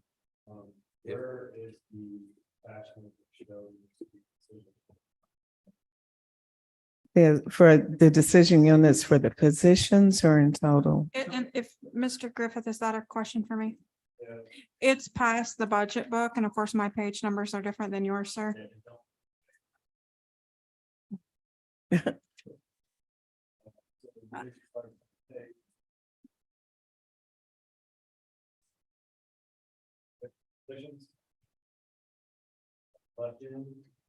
That you left in? Right, but there was some taken out. Okay, I have a big X on mine, so what that mean? That's another page. The other page. It's the other page. Hold on. So let me just ask a question. It fell in the back of Is- something. Is this the one, are these positions that have been cut, or these items that have been cut out of the budget? That's a duplicate, I think. Yeah, that's a duplicate. That's It fell in the back. This is why I don't like emergency items. Hmm? This is why I don't like emergency items. Yeah, we got. They're all Sorry. on the screen. I would like to know, I mean, this is confusing if you get something like this. Okay. So these are all the positions that are What in. page is that? It's on the screen Those are the ones that are included in the budget. that we actually have approved. No, we haven't. No, approved it. you This just, is proposed. And the legislative aid is for us, the 28,600 is for the commission, right? exactly. Yes. These are just proposed from all the various departments. And so, I don't know if any department, whatever was submitted, it looked like it was just added in the budget. So if anybody wanted to, it's, that would be a decision unit that where if we as a commission say, hey, we don't know about this whole 22 positions or whatever, we're not gonna approve all of them, but then that would lead the city manager to have to kind of figure out where he can make cuts at. And I think I wouldn't want to go in and try to make any cuts to it, but it's just that if we want to approve that, that's an additional almost $1 million right there that we're approving. If you say yes. These are positions. That's, here we go, talking about reputations, that the commission. Agreed to include in the budget. Okay.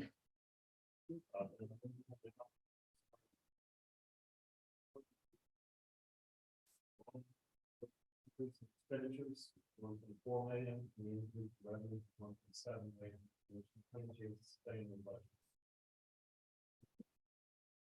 budget. Okay, I'm gonna go back to the piece where when we're talking about the sustaining piece in terms of making sure, because as you got 22 new additional, in addition to the position that you already have, and I think we're probably around about 150 something, or 160, I'm not sure. So you're carrying all of these positions on the books in addition to the other costs associated with those. So we gotta look at the big picture when we're talking about just taking accepting the whole slate. Right. We're accepting the whole slate. It sounds simple, but when you make your vote, you're agreeing or you're not agreeing with it. And so we'll get to the point of where we need to agree or disagree, but I just want to put that out there. Yeah, I mean, because I see two that I actually have questions about. I probably, like I said, this packet is real thick, stuff to get through it. From 16, a $50,000 job, and I didn't know that we were hiring someone just to do benefits for HR. And then I asked the question when we put the 55,000 in for a Main Street manager. No, we put the money up, but we didn't decide that we were gonna have a Main Street manager. Was that gonna appear in the budget as if we're gonna fill that position? And you guys said it wasn't. No, I think we said we're going to put it in as a funding line item, Right. and then make the decision about whether to fill it in the future or not. Yeah. That was my understanding. Right, and Right. that scared me due to the fact that usually when it's in there, it ended up happening, because we don't have any control over it once it's in there. up here. Well, and at the CRA Can't meeting, control over because we don't do the hire for that. Yes and no. Yeah, I mean, yes and no. And Commissioner Jones, well, Commissioner Jones is correct. Here, Yeah. let me go back down memory lane real quick. I mean, I can give you a quick Thanks. example. There's positions that we have approved that when they are approved, some of those positions are still not what the commission approved. When you turn that budget over, the city manager has the discretion. The city manager has the discretion to either change a position, title, or it doesn't have to come back to the commission. Just, I want people to know and understand how the charter works. That's how it works. Commissioners, just for the sake of process, if you'll just entertain me for a minute, could we get through the script and then maybe continue discussion after a motion for acceptance? I just want to make sure that we actually follow correct process. okay. I think my part's done, right? My part's not done? Oh, no, I don't see I me. would- I think Okay, it's the can we- mayor. I'm afraid It's you're the gonna say it mayor. wrong, that's Yeah. okay. Yeah. Okay, I'm ready. I just wasn't sure. I don't want to be scolded about moving on. I would like to invite citizens to comment on the fiscal year 2023-24 proposed millage rate and tentative budget. Please come forward to the podium. If you wish to address the commission, fill out a yellow speaker card that can be found in the back of the room next to the door. Does anybody want to come forward for public comment? Ms. Kitchens?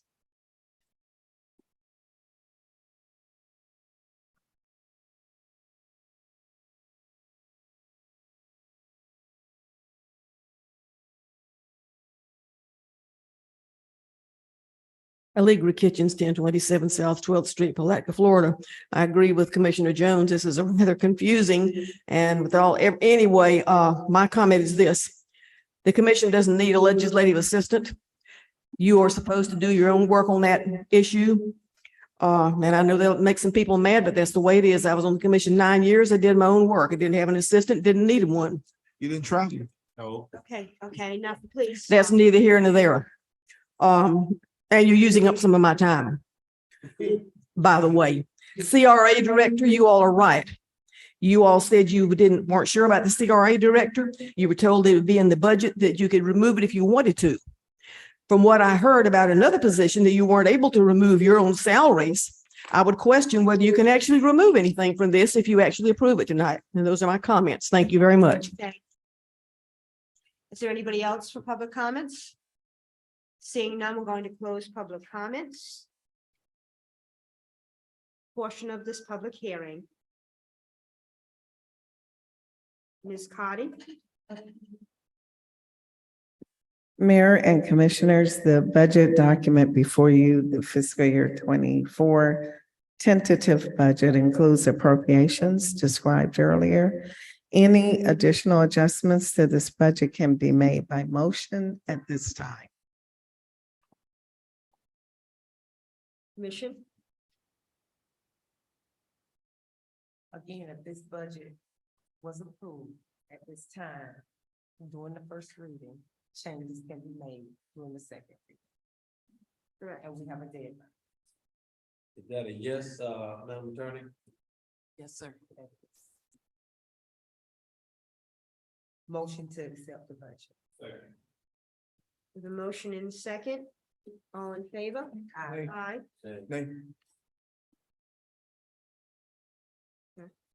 Thank you. Ms. Cardy? Mayor and Commissioners, Florida statute require the board to adopt proposal millage rates prior to adopting the related budget. As such, before you is resolution number. 214. Okay, thank you. A resolution to adopt the tentative millage rate for the fiscal year ending September 30th, 2024 pursuant to the provisions of Chapter 200 Florida statutes, providing for conflicts and severability and providing for an effective date. The resolution, I'll stop. City of Palatka City Commission adopting the proposed intent of operating millage rate for the purpose of levying ad valorem taxes of the city of Palatka, Putnam County for fiscal year 2023 to 24 and providing for scrivener's errors. So moved. All in favor? Aye. Nay.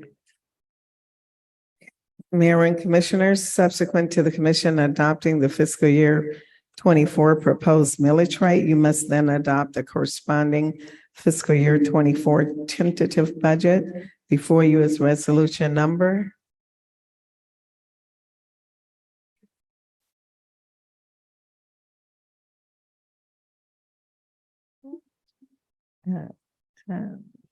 And this resolution, we have to wait and say it exactly. Yeah. The 250. Thank you, Madam Mayor. So sorry. Out of all the things that I have up, that's the one thing I closed. 2023 R215, a resolution of the City of Palatka City Commission, Florida, adopting the tentative budget rate for fiscal year 2023-24, providing for severability, providing for an effective date, and providing for scrivener's errors. So moved. All in favor? Nay. Aye. Nay. Aye. Okay.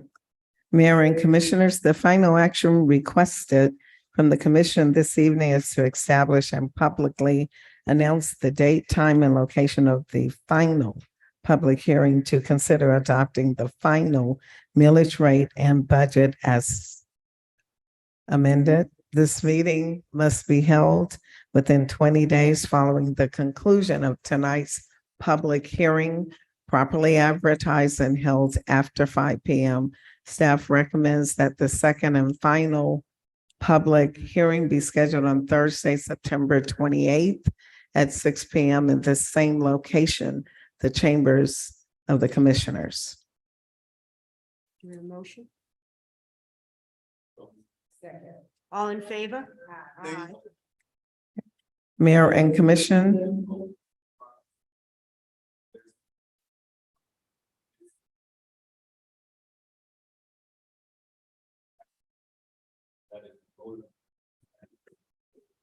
Those in favor, but not those opposed.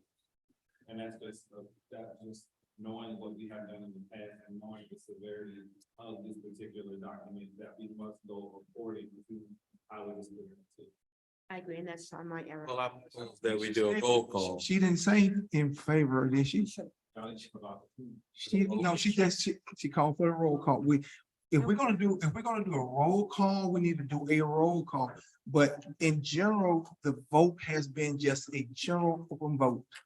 And so we need to figure out, if we're gonna use Robert's Rules of Order, we need to figure out how we gonna proceed. So we've been doing all these just regular with the call when you go to the vote. So let's figure it out, what we want to do. I think, and I may be wrong, that Commissioner Campbell's point was that I said all in favor, and they got both yays and nays at the same time before I was able to say anybody opposed. So I think it was just to separate the yays from the nays. I think that was the point. Okay, oh, well, we Yeah, just, so, okay, so well, that said, we'll do better. can do it in that regard. Okay. Thank you. Mayor and Commission, the budget related business for this evening's public hearing is complete. Thank you. This concludes the first trim public hearing. Thank you, everybody, for your patience.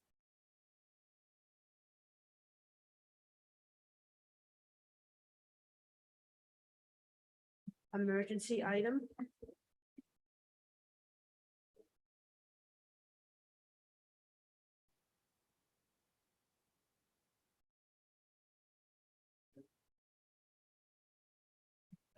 Microphone. The reason this is an emergency is we've been attempting to get this item in front of you for well over a year now. U.S. Department of Transportation finally got it in Ms. Tucker's hands earlier this week and said they needed a turnaround prior to our meeting on the 28th. This is for that 8.1 million. You want this transfer caption? First, I make a motion that we accept this as an emergency item. Second. Motion is second. Is there anybody here for public comment? Seeing none, we'll close public comment. All in favor? Aye. Aye. Any opposition? Thank you. Thank you, Madam Mayor. I'd like to present to you resolution number 2023 R216, a resolution of the city of Palatka authorizing the mayor to execute a Department of Transportation DOT raised grant agreement for the A. Philip Randolph Regional Multimodal Transportation Hub and Complete Streets, the project, and providing for scrivener's errors. Thank you. Next resolution, Ms. Krantz. We need a motion to, Oh, I thought we did that. that was to accept as an emergency item. So move. Go ahead. All in, okay, go ahead, I'm sorry.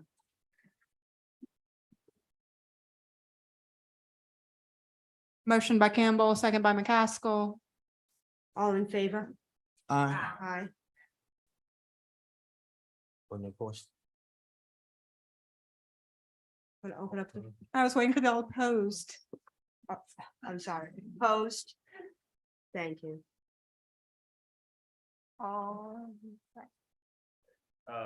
Staff is requesting another item be added as an emergency item. This is consideration for a special events permit for the BFL Gator Pro-Am Bass Fishing Tournament on September 15th to the 17th. We make a motion that we accept this as an emergency item. Second. Motion is second, all in favor? Aye. Any opposition? Okay. Thank you. Pursuant to the motion just heard, a resolution number 2023 R217, a resolution of the city of Palatka, Florida, granting a special events permit for the BFL Gator number 5 Pro-Am Bass Fishing Tournament to Major League Fishing, September 15th through the 17th, 2023, setting forth the provisions of the permit, setting the permit and other fees, and providing for scrutiny reserves. Second. All in favor? Aye. Aye. Okay, that was a good introduction, Sonny. And I agreed, oh, But I have a question for purposes of what if we did not have a meeting? What would have happened? the original application came in October. So when we were vetting everything was October, we found out. No.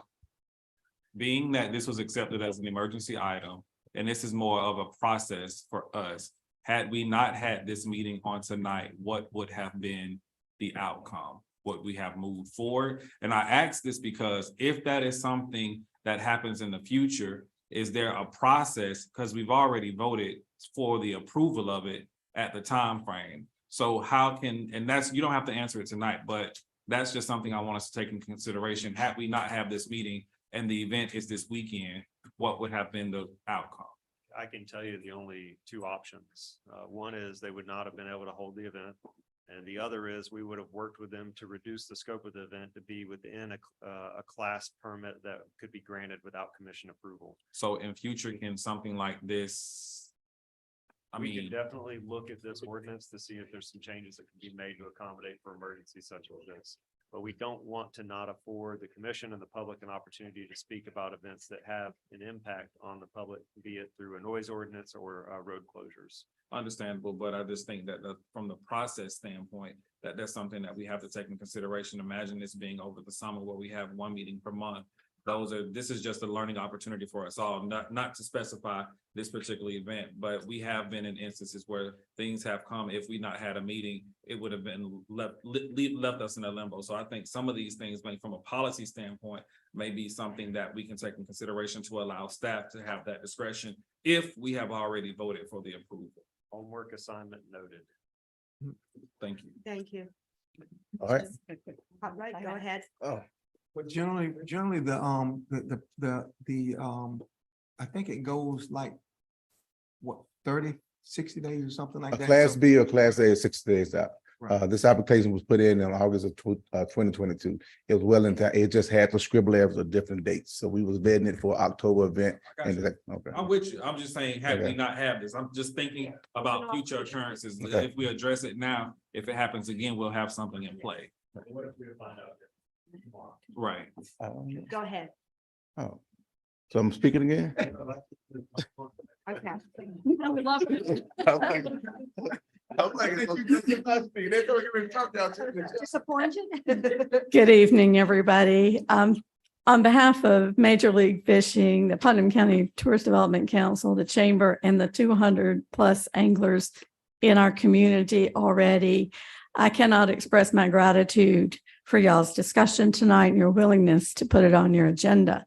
Second to that, I want to commend city staff for their quick actions today to make all this possible. A human error happened. We all have made one or two before. Without their quick actions and getting all of the things in line to meet the requirements, we couldn't have pulled it off without them. Y'all have a fabulous team. And y'all are fabulous, and we do appreciate more than you know how much y'all do for the citizens and for our visitors. And in answer to you, Commissioner Campbell, he and I were discussing today some kind of process where we can cross calendars.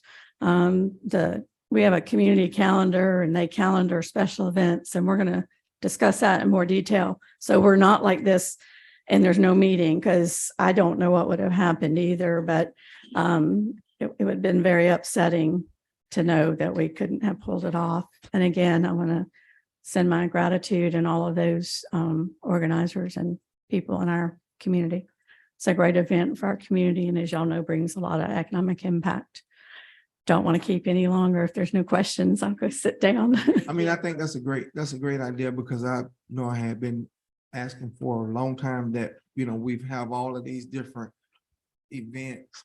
And I know you guys have had schedules that you post, and there's other people in the county, throughout the county, have events as well. So just one big master calendar, provided that it's nothing that is.